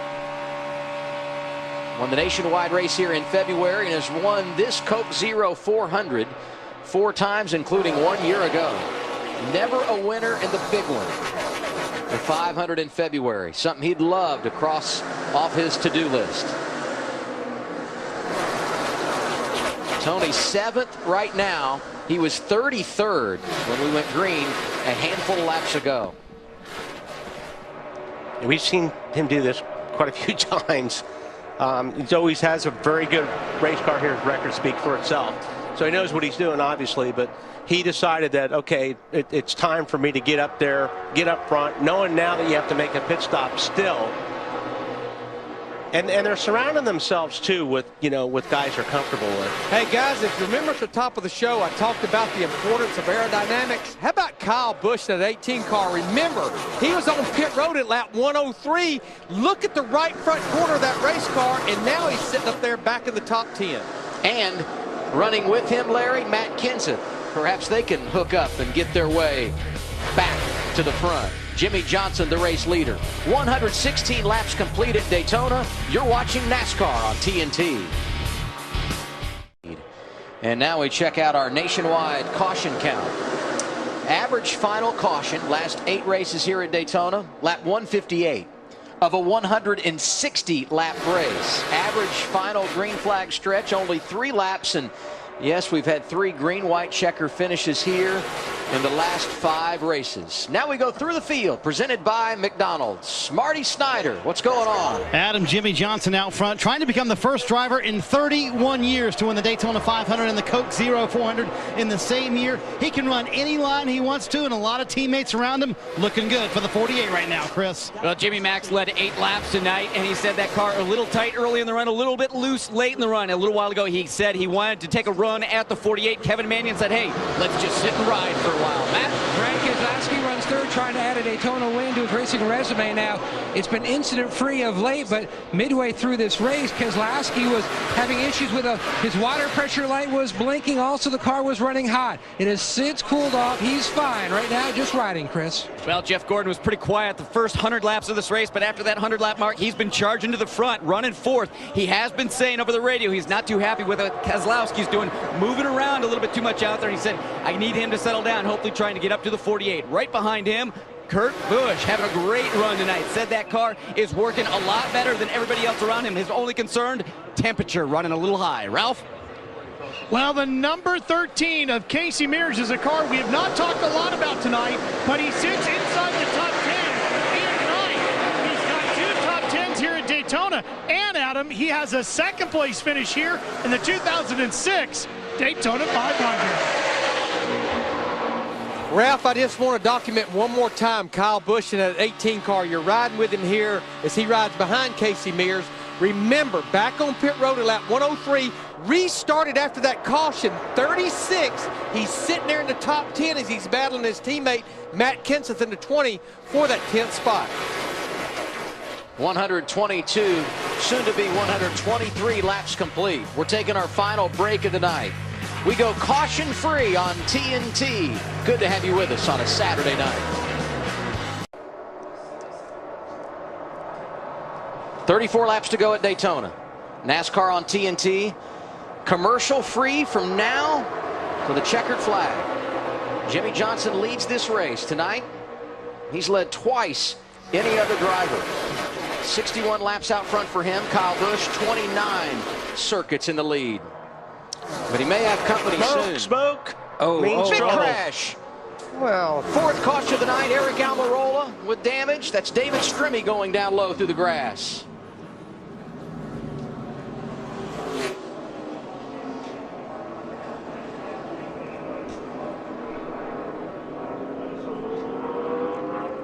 Seems to be the trouble spot over there, coming back to the tri-oval. Yeah, not sure what happened there. They were getting a little racy up front as we saw the 20 car of Matt Kenseth had begun to gain on that outside line and brought it back and was up about 5th or 6th in that outside line. These guys were well back behind them.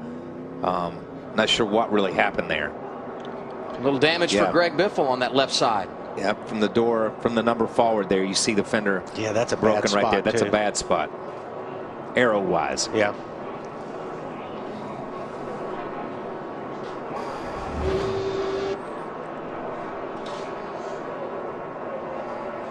Man, looks like Strimmy was trying to get to the bottom, and Ambrose was there. Yeah, and the wreck happened.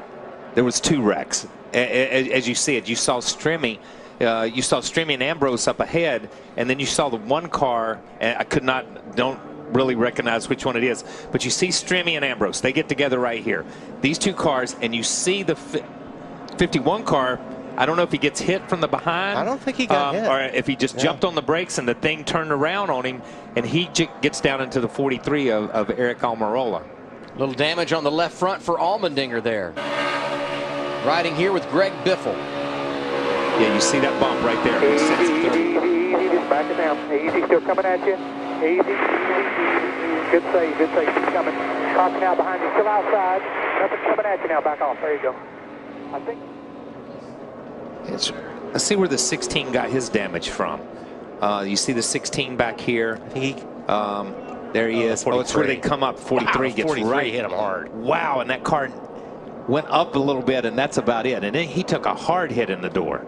Look what it did to that splitter for David Strimmy. Just ripped it off the right front. Yeah, I think he had more problems. I think he's got some issues in the rear end of that car, because he did hit the wall pretty hard. Watch out. See how hard that rear hit? He's got some issues back there. You know, and it's almost like AJ in that 51 car, when he saw everything happen in front of him, got on the brakes, and the thing, it's like he's got too much rear brake. The thing almost just turned out from under him. You see him right here. Well, I think he also was trying to turn avoid the 16 car. Yes. Yeah.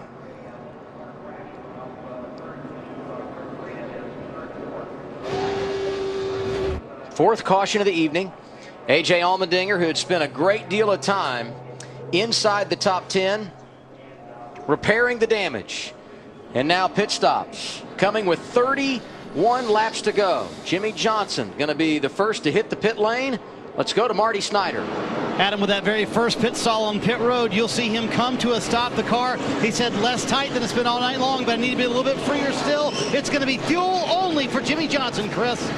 Jamie Mack thinks he has a car to beat the 48. They're going to take 2 tires on the 48 and go to the 1 in fuel. Matt.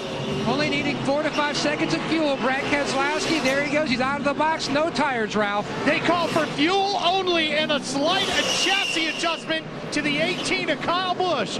Fuel only. Thanks, Ralph. Jeff Gordon exiting the pit lane, went all the way out in to the grass. Not sure if there was any damage.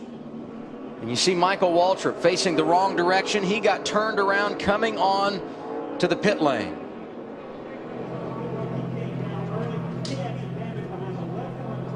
As they get Michael Waltrip all fixed up, we look one more time at the situation for Jeff Gordon on exit. Yeah, he had a pretty good run, and he's going to probably have to come back in, because if there's any dirt or debris on that screen on the front, it's going to heat the car up. So those things are like a shovel when you get out there in the grass. And I'm sure there's a lot of debris on the front of that, blocking the radiator. So it's going to be interesting to see if they come in. You can also already see he's trying to get real close to the 99 to blow it off, but doesn't look too bad. It really doesn't look bad, as deep as it looked like that splitter dug in the ground. Yeah, and the splitter looks healthy. Let's get that one small place over on the right side. Looked a little bit like Junior's car looked last week. It did. When he got hit by a tire. Here you see Gordon pulling up behind Carl Edwards, trying to get rid of any of the debris there. Yep. And with 30 laps to go, yeah, he doesn't want to come back down right now. Yeah, you don't up on the grill. I mean, it will get warm in a hurry. But as you guys said, you don't want to give up the track position. It looks pretty decent.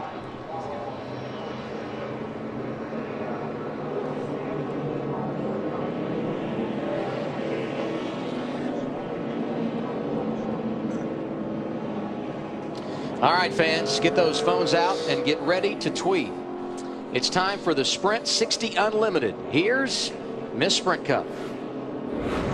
Race fans, it's time for the start of the quickest NASCAR race ever, the Sprint 60 Unlimited. You have 60 seconds to tweet your driver's number with the hashtag Sprint60 as many times as you can. Ready, set, tweet. All right, the tweets are coming in and the race is on. Remember, you don't have to be a Sprint customer, and you can tweet in support of any NASCAR Sprint Cup Series driver in today's race. The driver with the most tweets wins $10,000 from Sprint for their charity of choice. Keep tweeting. There's no limit to how many tweets you can send. But if you've got unlimited data from Sprint, I'm sure you're used to it. My favorite thing about having unlimited data from Sprint is I can watch all the NASCAR Sprint Cup Series coverage I want without worrying about overages. And my favorite thing about the Sprint 60 Unlimited trophy is it fits my carry-on. Now let's get back to the race. We're more than halfway through and the lead is still up for grabs, so keep those tweets coming. And remember to follow me on Twitter @MissSprintCup for the trophy presentation. It's coming down to the wire, so get those last few tweets in. And we have a winner. Congratulations to the first ever Sprint 60 Unlimited champion. On behalf of all the drivers, thank you for your support. If you enjoyed 60 seconds of unlimited tweeting, you'll love unlimited data from Sprint. Visit sprint.com/speed today. There's a shocker. The 88 one. A few drivers yet to make pit stops. Jeff Burton, David Reagan, Josh Wise. They will come to the pit lane here. See Joey Logano back on track after getting damaged when bringing out a caution earlier. So that would put Jimmie Johnson back into the race lead as those drivers come down pit road. 29 laps to go. Johnson has had the dominant car tonight. Brad Keselowski is second. Kyle Busch, damage and all, in the third position. Got Kevin Harvick up there, Kurt Busch, Casey Kane, Jamie McMurray, Tony Stewart, and Marcos Ambrose.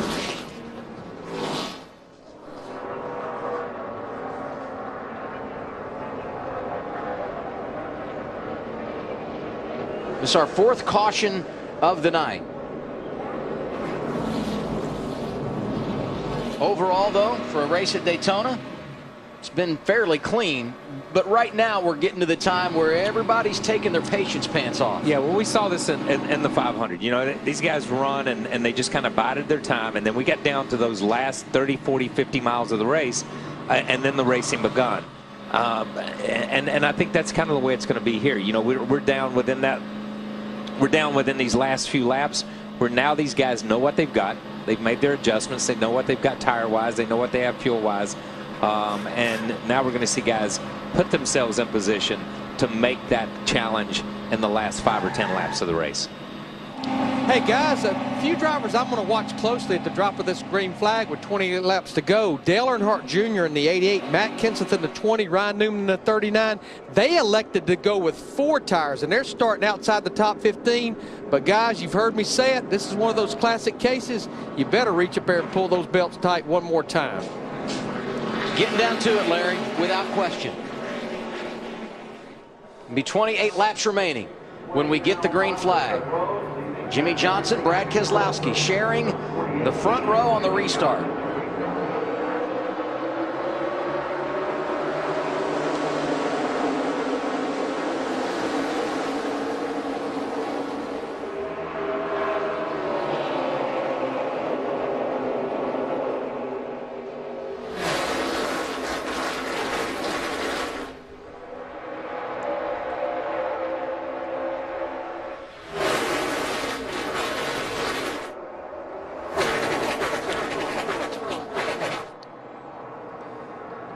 Kyle Busch starting to make a move down to the inside of Brad Keselowski. And he's got the whole right front torn off that car. Those guys did a great job of getting it put back together. But he is just putting that car and sticking it in places where you don't think aero-wise it's going to be able to go.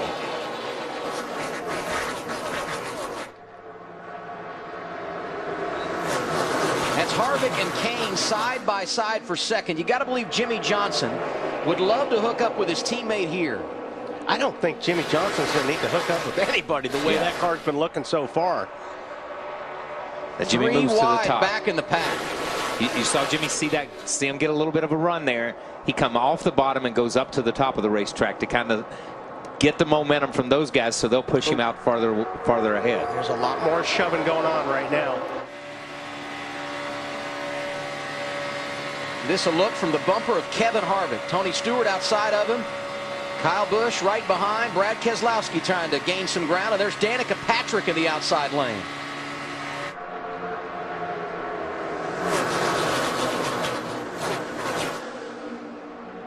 And we're back to 3 wide, and it may stay this way for a while. Yeah. This has been a theme, though, on the restarts. It has been a theme on the restarts, but as we said, you're down to 28, 29 laps to go.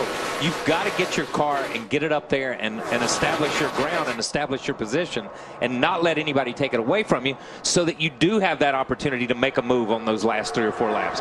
Because we talked about it earlier. Do you want to be leading? I think if you're Jimmy Johnson and as fast as he's been tonight and as fast as he's led these things, I think you do want to be leading. But some of these guys are formulating their plans on where I want to be and who do I want to be behind.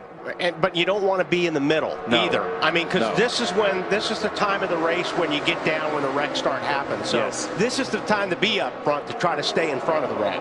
And how amazing is Tony Stewart? Seems every July we come to Daytona, that 14 car is at the front when he needs to be. He's towing that outside lane around right now. You know, here's the 14 Tony on the outside, the 29. We saw Kevin Harvick run as far back as 41st or 42nd in this race. Right up in the middle of it when it comes time for the paycheck. Kyle Busch, damage that we've talked about, involved in an accident earlier. Crew did a great job of repairing the right front of that race car, and now he's working with his brother Kurt in the draft. This can be a huge night for that 78 team that still has their eye on a spot in the chase. Looks like Junior hung on the outside there, going towards drifting back. I don't know if something's happened to him. He was up there in the middle of it, up in there in the mix, but has lost a number of positions there. Jamie McMurray continues to ride inside the top 5. Yeah, Stewart needs to get out of that spot right there. Unless everybody lines up and follows him, Keselowski's going to go to the back. Yeah, they hang out Brad Keselowski, the defending series champ, who's had a good night. Whoa, hang on, AJ. Wow. He just hit you there. Hang on to it, bud. Good job. Man, he jumped out of the pack all the way to the bottom and saved that thing. Look at him right here, 4 wide. Wow. Yeah, this doesn't usually work. Yeah, I'm not sure how long it's going to work. That's Brad Keselowski in the high groove. He had Kenseth, Kyle Busch below him. That was impressive right there. That was impressive by everybody in that group. It just doesn't seem like the guys on the outside or the opposite of wherever the 48 is running, they can get a line of cars strong enough to really make a run at the lead. Now you've got a whole group of different cars here. You got Tony Stewart, you got McMurray, who's been strong, the 18 and the 24. So let's see if maybe they can make some ground.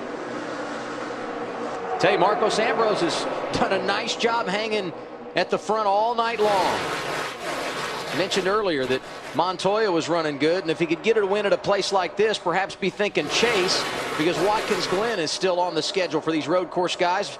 Ambrose in that same category.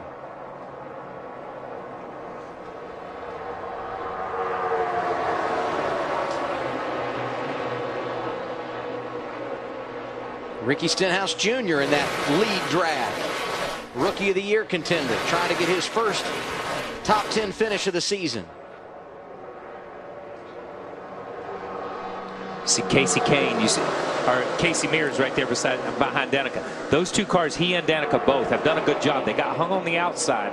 They worked their way to the middle and then worked their way to the bottom, where they seem to be in the fast line and in a better place than where they were. When they were hung on the outside, they were going to the back. As they shifted their lines and moved to a different place, that seems to be the stronger line. But as I say that, the outside line is charged back on. Well, that's because around, of but the 48 goes to the outside. Yeah, and it's got to be frustrating for the 5-car, Casey Kane, when you see your teammate doing that up front.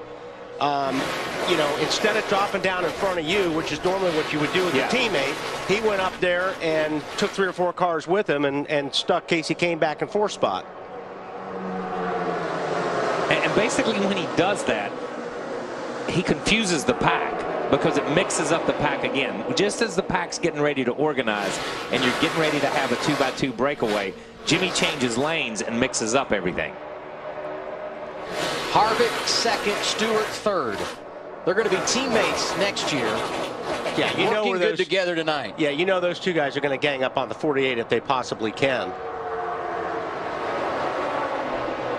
I'm sure Jimmy Johnson prepared to get wide as we go down the stretch, Marty. Is there a lane he cannot run at him? He's going wherever he wants to go, and it's funny because Earl Barber and his spotter told him a moment ago, try that top line, it looks faster. Then he goes to the bottom, and all of a sudden those guys get faster, just what you were talking about, Wally. And it seemed to me when I talked to Jimmy earlier this week, he was a little focused on all the points they've given up this year. Charlotte, Dover, Michigan, and certainly last week at Kentucky. I don't think Jimmy Johnson, Adam, plans on giving up any points tonight, does he? Danica Patrick hanging tight inside the top 12. Right now she's in the 11th position. Jimmy Johnson leading this race. 19 laps to go here at Daytona.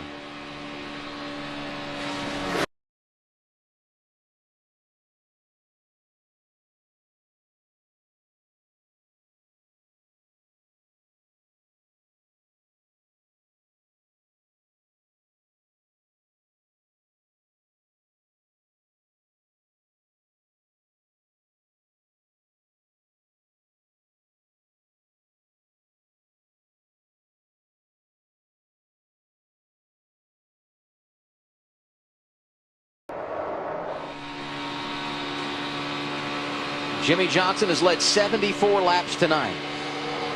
And he is clinched leading the most laps in this race. He dominated last week at Kentucky, but did not get the payoff at the end. I don't know, Pat. As strong as the 48 is, if you've got guys like Harvick and Stewart and some of those guys, wouldn't you want to try to get rid of them now? Oh, yeah. I mean, you know, if you know the 48's the car you got to beat. Yes, I'm surprised some of these guys aren't trying to make a move on him, or maybe they just can't. Yeah. But, you know, bury him in the field if you can, because he's going to be the guy you got to beat. Yeah, you know, I think saving it to the last lap for these guys, it would appear not to be the best strategy. Exactly. Because we haven't been really able to see anybody make a move on the 48. And we've really not seen a lot of guys make a move on the leader, whether it was the 18 car when he led or the 20 car when he led. But nobody's even offered to make a move on this 48 yet. Matt? Adam, when Kevin Harvick won Talladega a couple of years ago, he told me that was the first restrictor plate race where his game plan going in worked to perfection. Every stage he was able to be in the exact position that he wanted to be. So far tonight, he wanted to drop to the back. He worked his way to the front. If the situation presented itself when he wanted to move forward again, it did. The only hiccup tonight, he had a tear off from someone's windshield across his grill. Temperatures were climbing. Fortunate for him, the caution came out. Right now, just sitting there riding and waiting to make his move. He's got 16 laps to think about it, Matt. And you see the progress he's made tonight. As deep as 41st in the running order. In jeopardy of going a lap down a couple of times, but boy, is he strong when the money's on the line. But listen to that. You can hear the engine while he's running. He's running. Pedal to the floor, wide open. How do you make a move when that's all you've got? You know what I mean? And somebody, you've got to count on somebody to help you make that move. Well, you know, I would be talking to Stewart's, my spotter. Go talk to Stewart's spotter, see if we can do anything with him. Like you said, yes. If you're gonna wait till the last lap, it's going to be you don't know what you have, and you may not have enough, so you need to come up with another plan. I'm just surprised they're waiting this long to try something. Yeah. And these guys back here have separated. They're trying everything. Yes. Well, guys, when you look at Jimmie Johnson, our leader in that 48 car, and we saw it the whole time we followed him from Kevin Harvick's car, he is not going to move off that double yellow line. You can see it even here through the trial oval. He is hugging that line. But what I watched a while ago, and you guys just well documented it, Jamie McMurray was trying his best to get that outside line assembled. In fact, I watched Kyle Busch in the 18 actually pushing him down the straightaways and then getting off of the corner. But I think what happened, so many other drivers got mixed into that pack. As you see them starting to assemble again, somebody's going to have to make a move here pretty quick, though. Yeah, I agree, Larry. Yeah. I mean, I think they should be looking at it now. I mean, we see this every year. Everybody waits until the end, and then something happens, and they're not in the position they want to be because the yellow comes out at the white flag or whatever. You know, they should be testing the waters now. You could make a move now and stumble and still maybe recover and get something from it. If you may wait much longer, you're not going to be able to get something in. Yeah, you're only going to get one shot because at it. as you said, this pack has been blown apart, and now they've reassembled, and we see them coming back together again.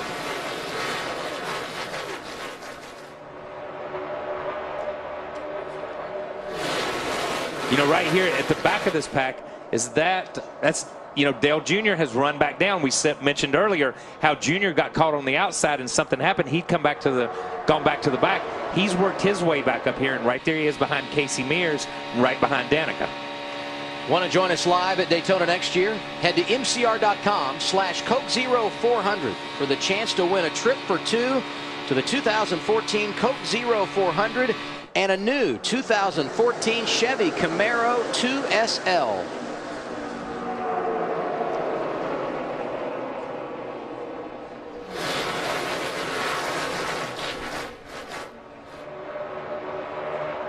"12 laps remaining. Denny Hamlin got the free pass under that last caution, and here he is in the top 15 and very much a part of the equation. Yeah, that's pretty amazing, because wasn't too long ago I was looking down at Denny Hamlin 1 lap down. Haven't talked a lot about Clint Bowyer tonight. But as we close on 10 to go, he finds himself in position to strike. Marty? Well, that's because he's been in the back of the pack on purpose, Adam. Crash on the track, Adam. Just talking about got airborne. A.J. Allmendinger, Jeff Gordon, David Rudiman, Matt Kenseth all involved. The 11 car's in there too. You know, we're just talking about how he had just come back, and they just keep beating this guy down, man. That was 2 big hits, really. I mean, that second hit, when you get run into like that, that is hard. And he took a hard hit last week. Yeah. Matt Kenseth. Kenseth led the most laps here in February. Window net's down, which is a good sign. Ooh, 24 in it. Yeah. Wow. Gordon had been running great. All these guys were right there in that second pack that had just been separated, and Junior was about the cutoff. You see AJ down on the ground here. Obviously, he's took a little bit of a hard hit, knocked the breath out of him. But they were just behind that pack where Junior and those guys had separated, because that's where Denny was. He had just driven up to the back bumper of Junior right along there.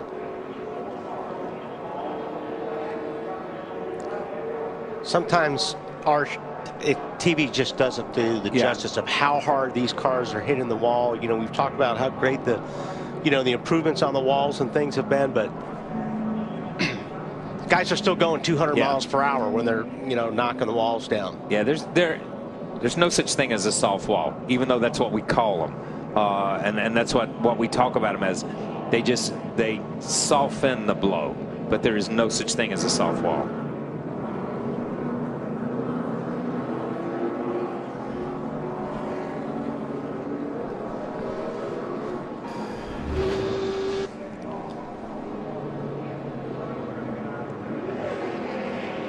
You see Denny down on the inside right there. That thing just turns right. Yeah. It's like that was something strange. That was really strange. Wow. Kenseth did a great job not running into the door of the 11, but then the 51, just nowhere to go. But for Hamlin, he goes nose first into the wall.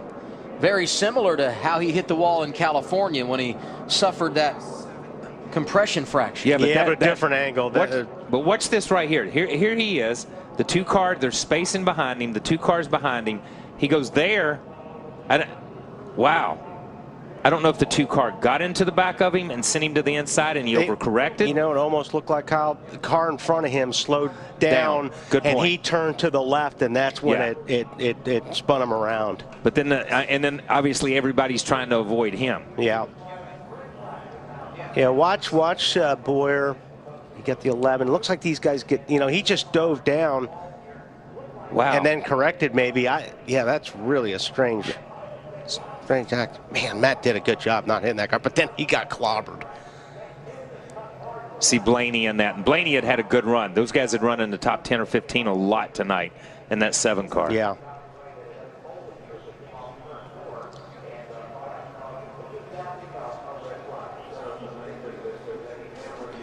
He drives down like almost like they're slowing down in front of him, but he just.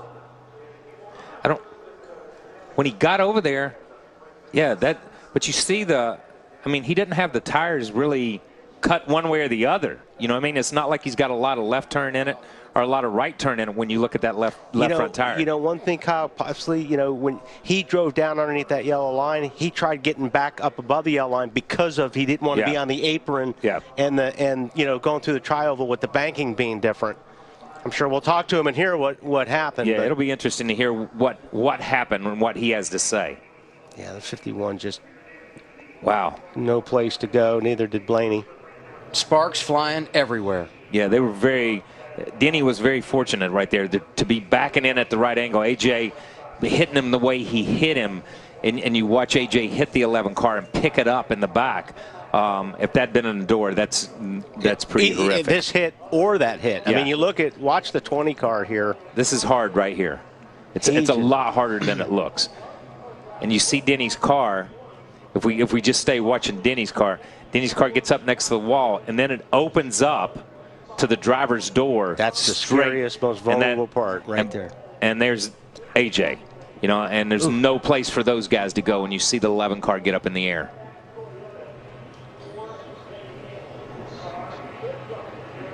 Denny Hamlin, who had battled back from a lap down, was running 11th. Back it down, in the wall ahead of you. Stay right in the middle, hustle, you're clear. Clear, keep digging, 83 inside. One more inside, clear low, dig on through that. That's a great job right there by Spotter and Biffle. And Bain as well. Trevor Bain able to avoid the accident completely. You watch these cars right in the center. A bunch of those guys did a good job.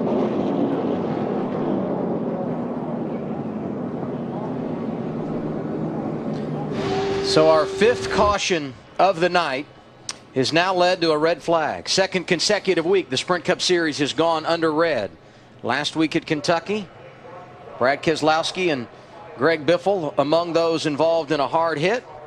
And tonight you see the drivers involved in this one. If you're just joining us late on this Saturday night, Jimmie Johnson is the race leader. He's led 82 laps. Kevin Harvick, Tony Stewart, who were hanging in the back most of the early portion of this race, have rallied to the front. They are 2nd and 3rd. Casey Kane qualified up front, spent a lot of time there. He is now 4th, and Kurt Busch looking for his first win of the year is 5th. Ambrose, Danica Patrick, Casey Mears, Dale Earnhardt Jr., and Clint Bowyer, the top 10.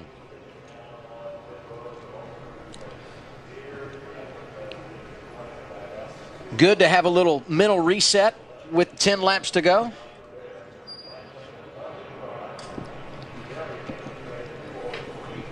Yeah, I don't know. I think you'd rather not see a red flag. Yeah. I never just wanted to sit and think about it.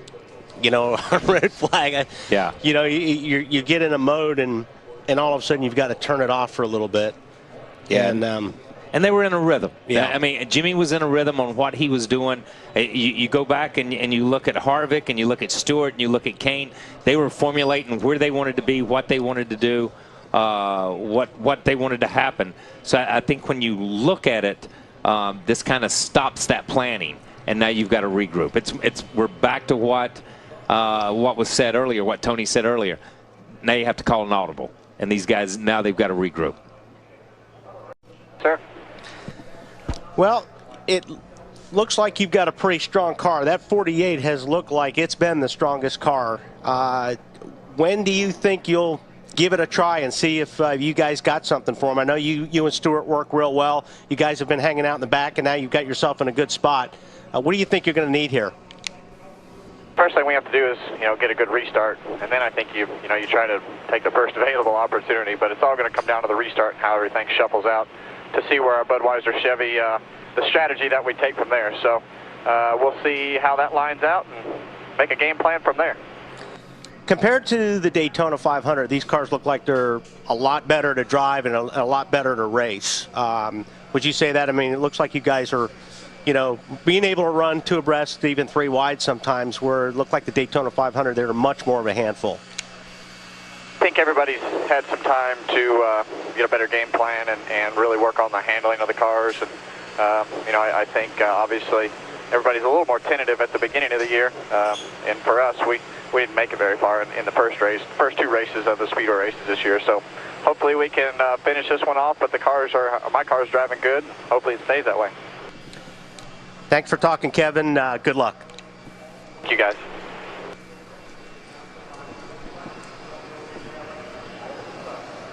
Mentioned a couple of times earlier tonight, Kevin Harvick.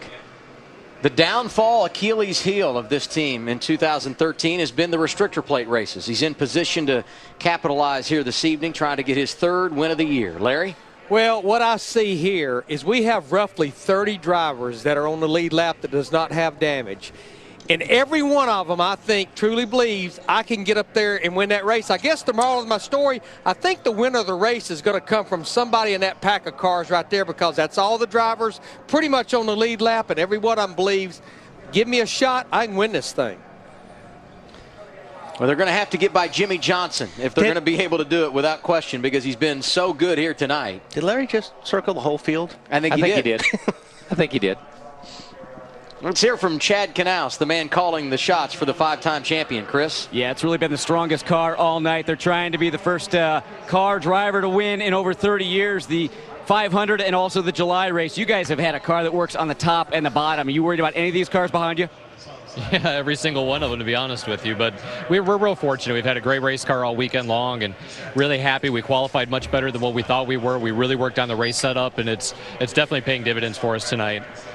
There's going to be 8-9 laps to go at the end of this thing, and who knows what's going to happen. But Jimmy's done a really good job managing the draft, and hopefully we can get this Lowe's Chevrolet in victory lane tonight. Yeah, we got a quick little shootout here. What has been the talk about restarts this past week?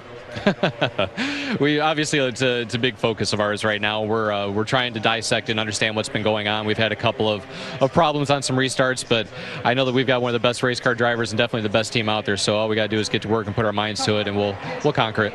Good luck closing it out. Ralph? All right, Chris, with 10 laps to go, he sits in 9th. That's his driver, Dale Earnhardt Jr., Steve Letarte.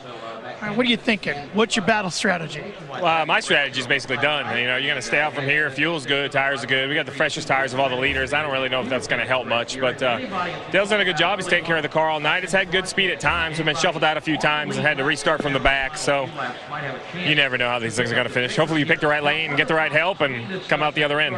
Do you leave it all up to him? Are you giving him any advice? If you guys like the high line, the bottom line, where are you most comfortable?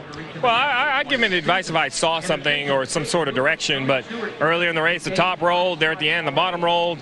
He's won more of these than about anybody, so this is why the drivers drive. We're going to sit back and watch this like a fan, and hopefully the last 10 laps go our way.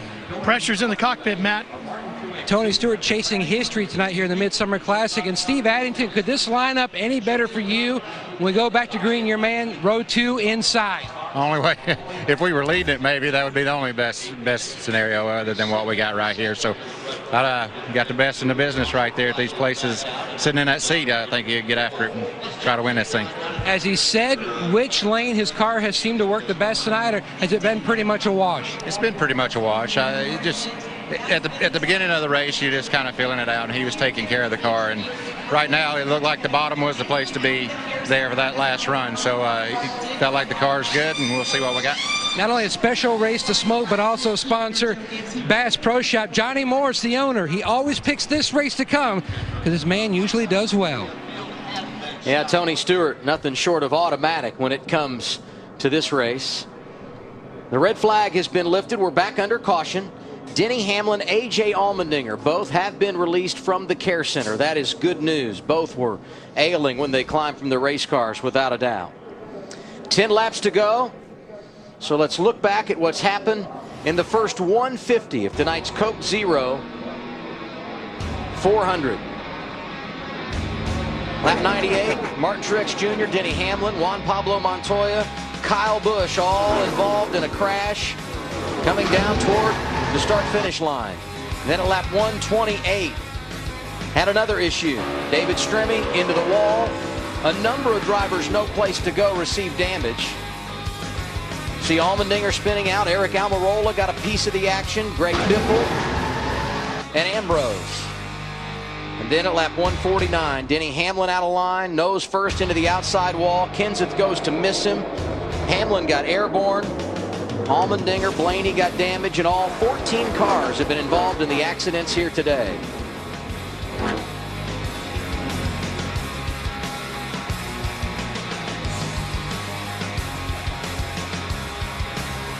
Well, the history says there will be cautions late in this race. And now that we are back under the yellow, we're going to be just north of 5 laps to go in this year's event.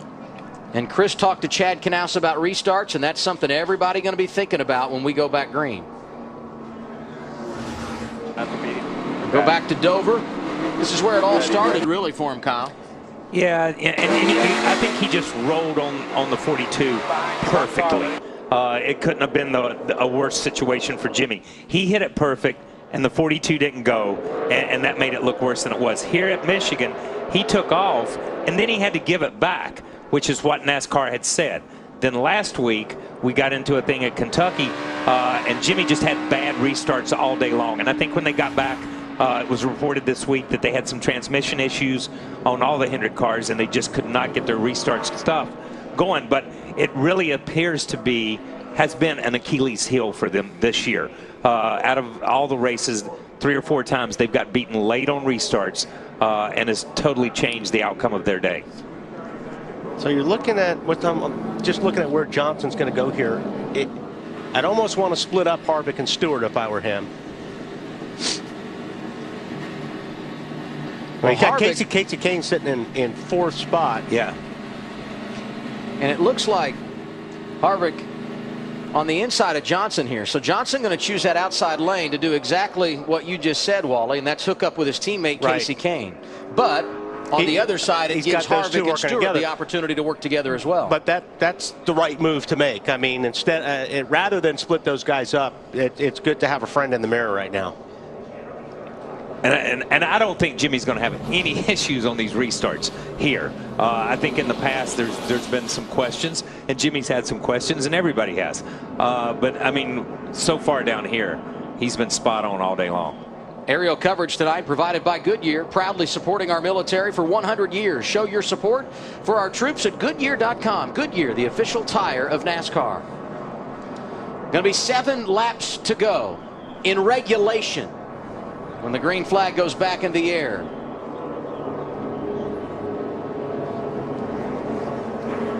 Jimmy Johnson won the Daytona 500 in February. A win tonight would put him in elite company. Only 4 drivers all time have won the Great American Race and come back here and won the July event. Last time it happened, Bobby Allison won the 500 and the 400 in 1982. It's tough to sweep at the World Center of Racing. Disappointment for Jeff Gordon. He goes to the garage. Entered 12th in the championship. Now he finds himself 14th. Look at somebody's got his hood up on the inside. Is that there. Rudiman? Looks like David Rudiman maybe coming to pit lane. Green flag back in the air. Jimmy Johnson, good restart in the outside lane. He made sure that one was going to work, and it did. brings Kane with him. For now.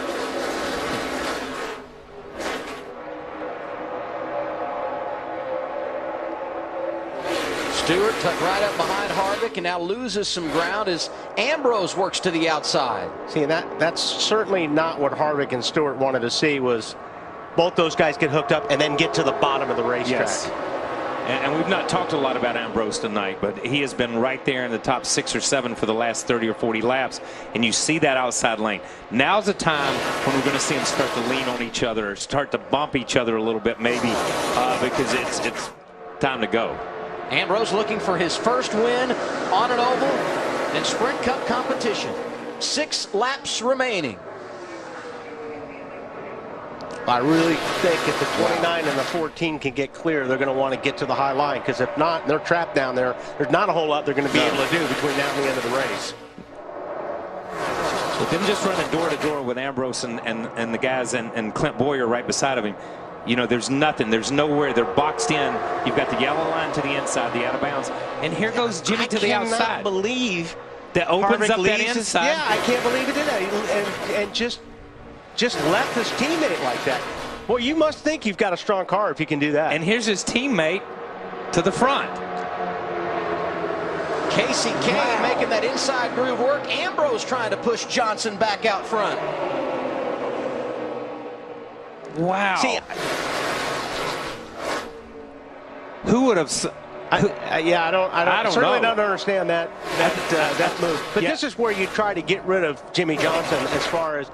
And there goes Kane out of line, Yep. spinning down to the inside of the back straightaway. Hard hit on the inside wall. Yeah. But I was going to say, this is where you try to get Jimmy Johnson in the middle of the pack, get him away from the front. Looks like Ambrose got a little bit of that. Smoke on the right front for the 9 car.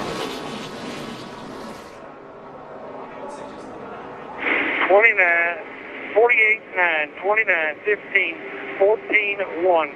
Up to takeoff, Rex. Well, that was a hard hit to the inside wall there. Casey has not had much luck on these. He's never won one. More than 30 starts. But he's been dumped a couple times this year too, I believe. Absolutely. All 3 events now this season. Yeah.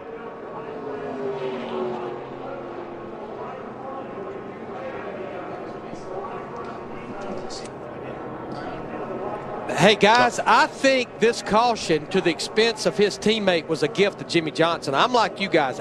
Whatever he did there, it was not the right move. But you heard David Hoots, the race director, calling the lineup out. Yes. And what that is, that's where the drivers were when they crossed the last scoring loop at the point of caution. That lineup is critical on this restart. So Jimmy Johnson will be the race leader. Saw Ambrose on pit road cleaning up the damage that he received when Casey Kane went for that slide down the back straightaway. Kane able to walk from his car, get in the ambulance. He will make the mandatory ride to the infield care center.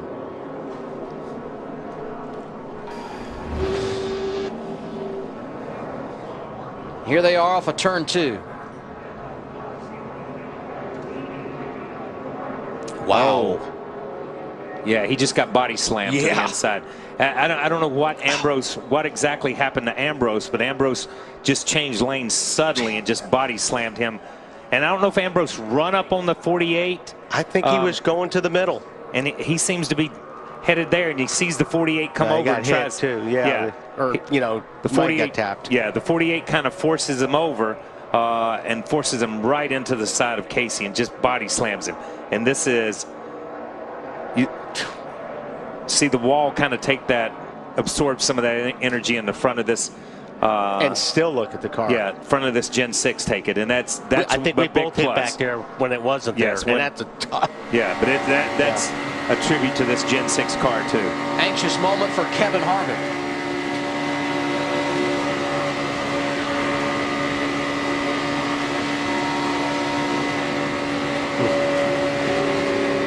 But this is just typical. You're getting down to the last few laps, and you've got to take anything you can get right now. You know, I think we heard some things from Junior earlier.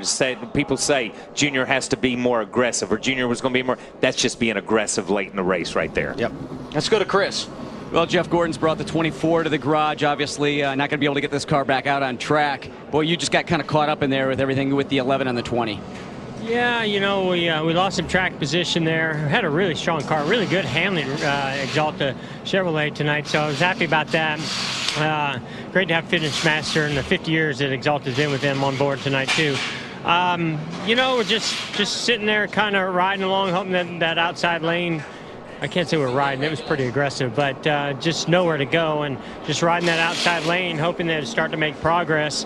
And I don't know, I just saw somebody spin in front of me, and we all tried to avoid, I guess it was 11, and we all tried to avoid him. And Matt got sideways, and, you know, then I didn't have anywhere to go either, and got the right front, and that just fed the car into the wall. So it's unfortunate. You know, I still think we had a great shot at getting the car to the front. We had a very strong race car, and you got to survive before you can ever get there. You got to finish, too. Yeah, and a second ago, Jeff saw that replay of Casey Kane getting in the wall, and he really clinched his jaw, saying, man, that really hurts. So Jeff Gordon walks away from the garage. He's fine, but it doesn't soften the blow when you look at the championship. And speaking of blows, here's his teammate. The reason why we're under our 6th caution of the night. It's a bad angle. You're going fast. Nothing good about that other than what we talk about, the softballs, which really helps.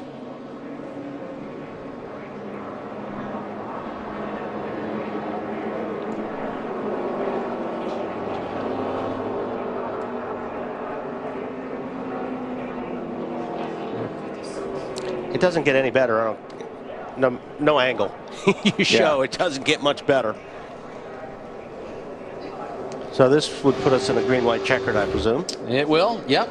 Going to overtime tonight here in Daytona. Lights are out on the caution car. Okay, so if you thought it was aggressive a few laps ago, you haven't seen anything yet. This is all take and no give. All take and no give. Up to 3 attempts when it comes to a green-white checker. You got to be leading at the white. You get the green flag lap, come around and take the white. If the caution comes out before the leader takes the white, we re-rack it and do it again. Again, you get 3 attempts. If the leader gets to the white flag, the next flag ends it, whether it be the caution or the checker. Been a long day here in Daytona Beach, Florida for these drivers. It's going to be a little longer. So what do you think? You think 14 jumps on the high side as quick as he can? I mean, you have to, don't you? You have to. You have to do follow something. him. No, you can't follow. You know, you got to say, hey, Kurt, I'm going up high. Go with me, you know, in the 78 car, because, I mean, Jimmy Johnson's just needs the class of the field right now. And that car is so strong, you're going to have to do it in a hurry. Yeah, and you know, if you're back past 6th or 7th, this is not Talladega where you've got time to make something happen on a green-white checkered. It doesn't seem to be, or never has been historically. Let me they'll say get it 5 that way. wide on the back stretch. Yeah, you got to make something happen in this first little bit here. Front 3 rows, you got 3 drivers looking for their first win of the year: McMurray, Boyer, and Kurt Busch. And there they are, 4 wide behind them. And because you've got to make something happen right here. Wow.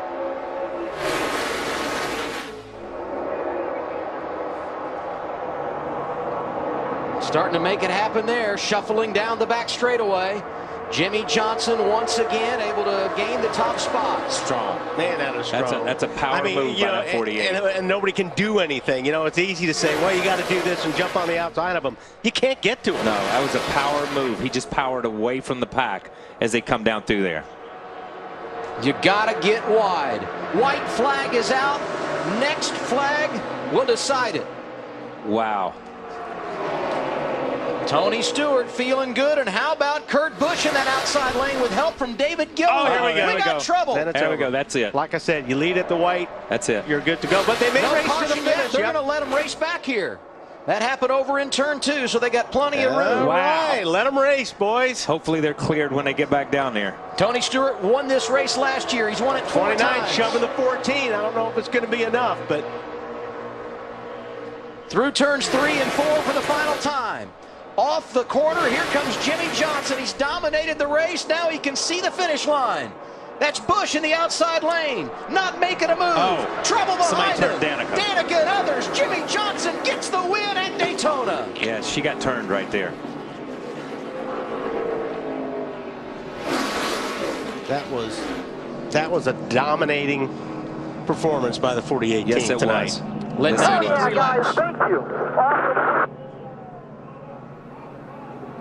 That's another race. The last 3 or 4 races, and I know people get tired of hearing us talk about him, but the last 3 or 4 races, he's dominated these races. Yeah. He's not just won them. He has, and he's lost some of them, just like last week at Kentucky, but he dominated that race. You think about Pocono, where he did win. Dover, where he didn't get the victory. Black flag late. Certainly last week, as you mentioned, at Kentucky. And here tonight, leading 93 of 161 laps. You saw the machine of Kyle Busch parked on track, and there he goes, the long walk back toward the garage. How many times have we seen this storyline play out? A huge crash coming to the checkered flag. Had 2 of them on the final lap. Carl went across to get scored. He is back in 26th spot. Another bad week for him. Yeah. You know, he's not happy about that. And this will shake up the points. This is we going to talked shake it about up, it. You know, we're looking at some guys +5, +6. Kurt Busch is up to 9th, 14th, up to 10th. Let's go back to that final lap. Jimmie Johnson leading, and look behind him. This the first wreck after the white flag. Yeah. Carl just gets, just as we saw the 5 car of Kane get slammed and sent to the inside, Carl got slammed going the other way and got slammed into the outside wall. No caution after this. You see Carl right there. Yeah, it looks as like the 13 car moves up on him and sends him around. Yeah. Scott Speed, Bobby Labonte out there. Joe Nemechek nowhere to go. Like David Reagan, barely able to sneak by. And because all of this happened well behind the leaders, and it was over in turn 2, NASCAR said let them race back to the line, give them a finish. Yeah, that was good. I'm glad they did that. Great for the fans. And the track was clean. And obviously they were going to, next time they came back through this corner, they were going to be under caution. Yeah, slow down.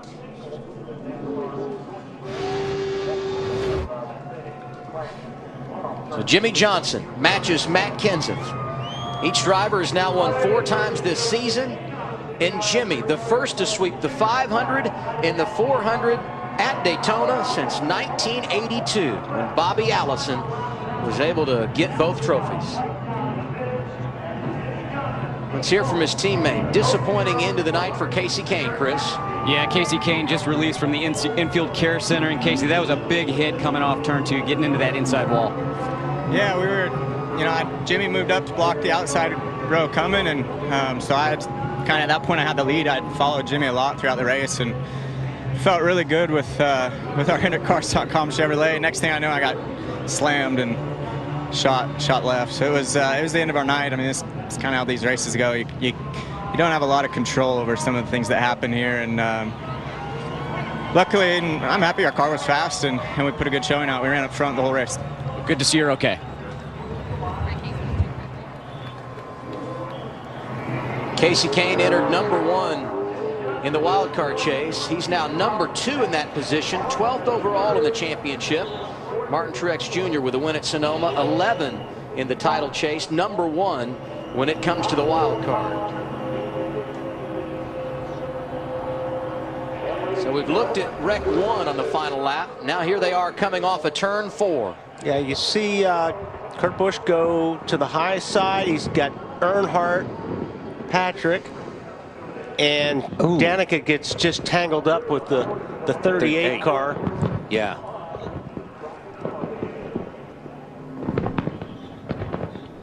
Yeah, and then, you know, like I said, once that starts happening.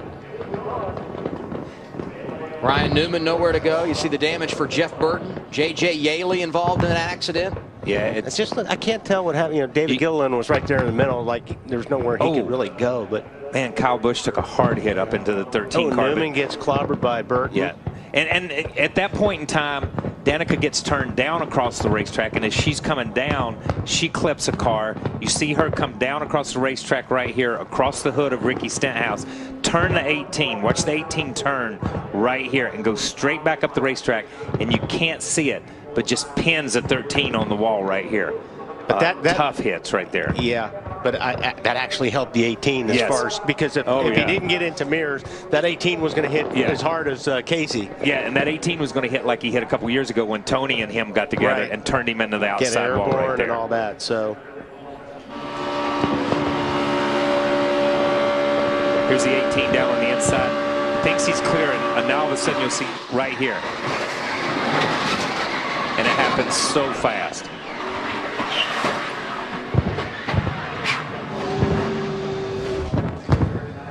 The Coke Zero 400 on TNT, brought to you by Coca-Cola. When you look at this race from a statistical standpoint, it will tell you that Jimmie Johnson absolutely dominated. He did a week ago as well, but tonight he gets the checkered flag and an opportunity to celebrate his 4th win of the season. And he's in victory lane with Marty Snyder. And Adam, what an incredible car for Jimmie Johnson tonight. The hat style with the brim flipped up. No rally caps needed for Jimmie Johnson this evening. Just an unbelievable run. Man, when was the last time you had a car that dominant at a plate race, Jimmy? Oh man, it's tough to do at a plate track, especially with how tight the rules are. But I think I showed strength early, and a lot of guys knew that and were willing to work with me and help me through situations, which was great. And I don't know if I really made a bad move tonight, so I'm pretty proud of that. Had a great horse to ride. Got White Lightning to victory lane, which I'm very proud of. I want to thank Lowe's and all the employees at Lowe's for their dedication and support of our race team. Chevrolet, Cobalt Tools, Gatorade, Sprint for their support of our series as well. And I want to give my daughter an early birthday wish. Her birthday is tomorrow, 3 already. So time is flying, but just an awesome night tonight. What's the deal with all our bills flipped up? Everybody's got their bills flipped up on their hat. I don't know if it's West Coast or I can't really get a. It's not a rally cap, is it? No, and I'm looking at East Coasters thinking it's West Coast. So I don't really know, but we'll take it. We'll run bills up. It's not as arrow as you would think, but just very, very proud of the night. And I want to thank everybody at Hendrick Motorsports for a great race car, engine shop, chassis shop, Arrow. Very, very fast race car. First guy in 31 years to win the 500 and the 400 since Bobby Allison. That's pretty rare air, isn't it? I feel like a nerd with that up. Someone pull it back. Yeah, go back the other way, dude. That's amazing. Gosh, I in Southern California watched Bobby Allison, and I remember where I was the day Davey passed away. I mean, that's how much the Allison family meant to me, and I always thought it was so great to watch Bobby and Davey race, and to do anything that Bobby's done is pretty special. So very happy tonight. Hi, honey. We'll be back home soon, and let's have some fun tonight. After the last few weeks, nice to pay one off finally in victory lane. Yeah, we've been knocking on the door for sure. So it's great to pull White Lightning in victory lane, and also want to wish everybody a happy 4th of July. Thank all the men and women that have fought for our country, for independence, and we'll have some fun tonight. And the big picture, he keeps up with Matt Kenseth as well. That makes 4 wins. They'll be now tied for the #1 seed. Matt. On the restart, Tony Stewart was sitting in the 4th position. Opportunity and circumstances kept changing. Smoke, walk us through the final green-white check. I mean, I can't remember everything that happened, but I didn't get as good a restart as I wanted, but I think it kind of worked to our favor there. You know, it got Clint a little bit ahead of me, and it got Kevin a little bit ahead of Jimmy, and that let Jimmy and I both tuck down to those 2 guys and get going. And Kurt Busch gave us a really good push from behind there, and that got us back to getting Jimmy the shove he needed. So we got us out there far enough ahead to where we could worry about racing him. But man, that's some strong Hendrick horsepower up front there. You get 3 or 4 of these Hendrick cars together, and they're fast. And everybody at SHR, Ducks Unlimited, Bass Pro Shops, just everybody did an awesome job this weekend. Just glad we were ahead of the carnage. Impressive night by the Duck car. Stewart finishes 2nd. Well, Clint Boyer's here watching the replays. Cars scattering everywhere. What'd you see from inside the cockpit? Well, I just saw a lot of stuff in the mirror, but I mean, I was pushing Michael, and you know, I got an opportunity to get to the bottom of him and got him past, and I look in the mirror and oh, hell broke loose. But man, that's Daytona. You know, I've made a rule of myself on these restrict plate tracks to be easy, you know, ride around. It's boring. You hate to do that for your sponsors, for your team. You want to be up there racing for every lap led. But, it's just kind of been working for me. And we got a run up there in the middle with a 9. I really didn't need that caution to come out. Unfortunately, it did. And then we restarted on the bottom. I knew I was going to be in trouble because I wouldn't be able to use that middle. They came through the middle. I was like, oh, no. And, I was lucky to get, back up there. But, hey, I'll take a top 5 one of these things any day. I want to thank Peak Blue Def for being on board. It's a cool-looking race car, and, I'm proud of our day. Top 5 is great, especially when you've had 3 in a row. Well, Dale Jr. comes off 8th tonight. Dale, looked like you tried to make a couple runs to the outside, but you just couldn't work your way up to where Jimmie Johnson was. Yeah, Jimmy had a good track position all night. We really just didn't really make our way to the front at all. We passed some cars here and there, but I had fun. Pretty wild race there at the end, and happy for HMS to get a win. And we had a problem with a car, the right front caliper or something broke off right there at the end, and could hardly steer it coming into the pits here. But it was a good day. What are you gonna do? Happy for the National Guard. Hope everybody had a good July 4th weekend, and we'll go to the next one. Thanks, Dale.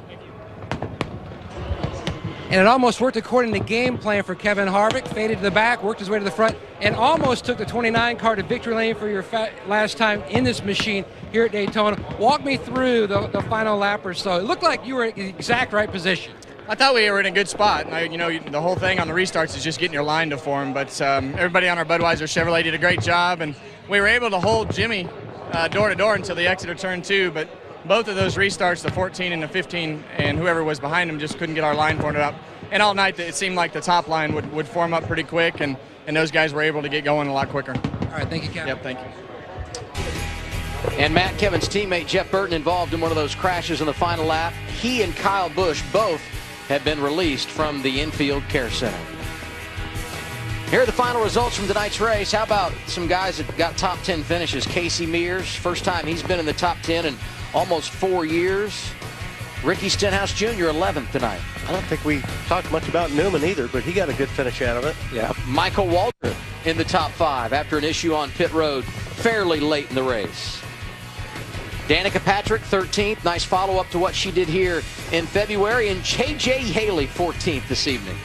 I think all these guys around 15th and back were involved in a wreck. Yeah, we're all involved in that last wreck there. Solid top 20 for Travis Kvapil, Terry Labonte. Brad Keselowski ended up 21st tonight. So Marcus Ambrose finished 26th, and then with 5 or 6 laps to go, he's going for the lead. And Casey Kane, another driver that was right there in the hunt. Same crashed, thing. Ends up 32nd. Matt Kenseth was 33rd. A.J. Allmendinger, a lot of time in the top 10, 35th tonight.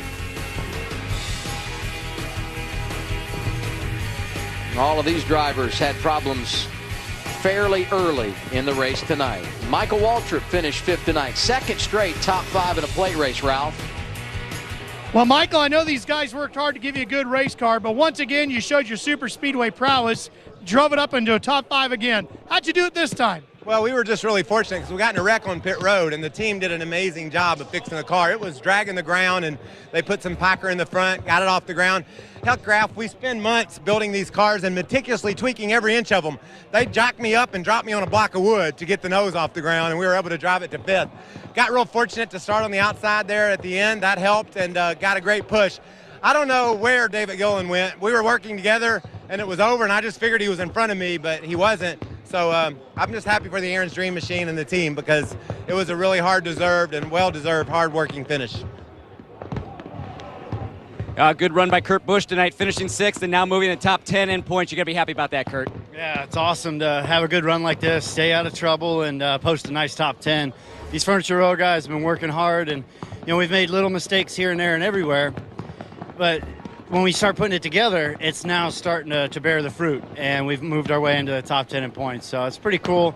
Long way to go, but yet we still can get better.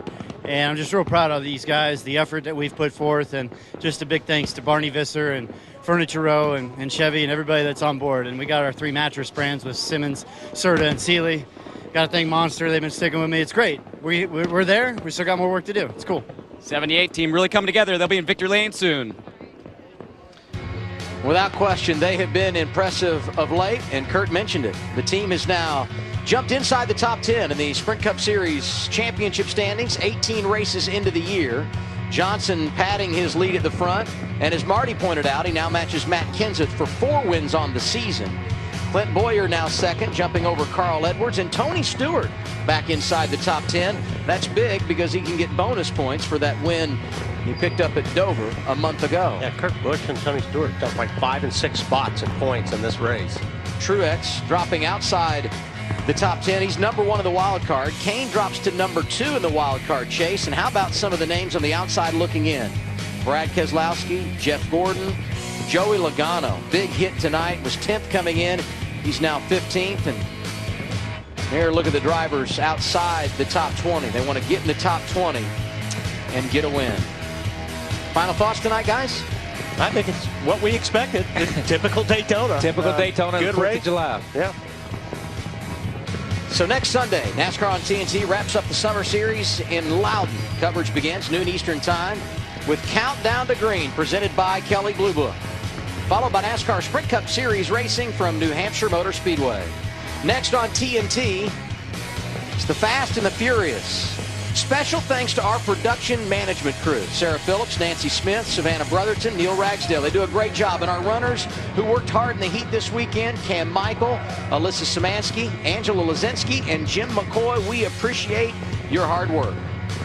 The producer of NASCAR on TNT, Jeff Sponge Randolph. Mike Wells, our director. Coordinating producer, Barry Landis. Our VP for executive producer of production, Tim Kiley. Albert Vertino, our vice president, executive producer of content. Senior Vice President of Production and Executive Creative Director is Craig Berry. Chief Operating Officer Lenny Daniels. And the President of Turner Sports is David Levy. Thanks, Bart, for sewing my button back on. Kyle Petty and Wally Dallenbach. I'm Adam Alexander. Thanks for being with us from Daytona.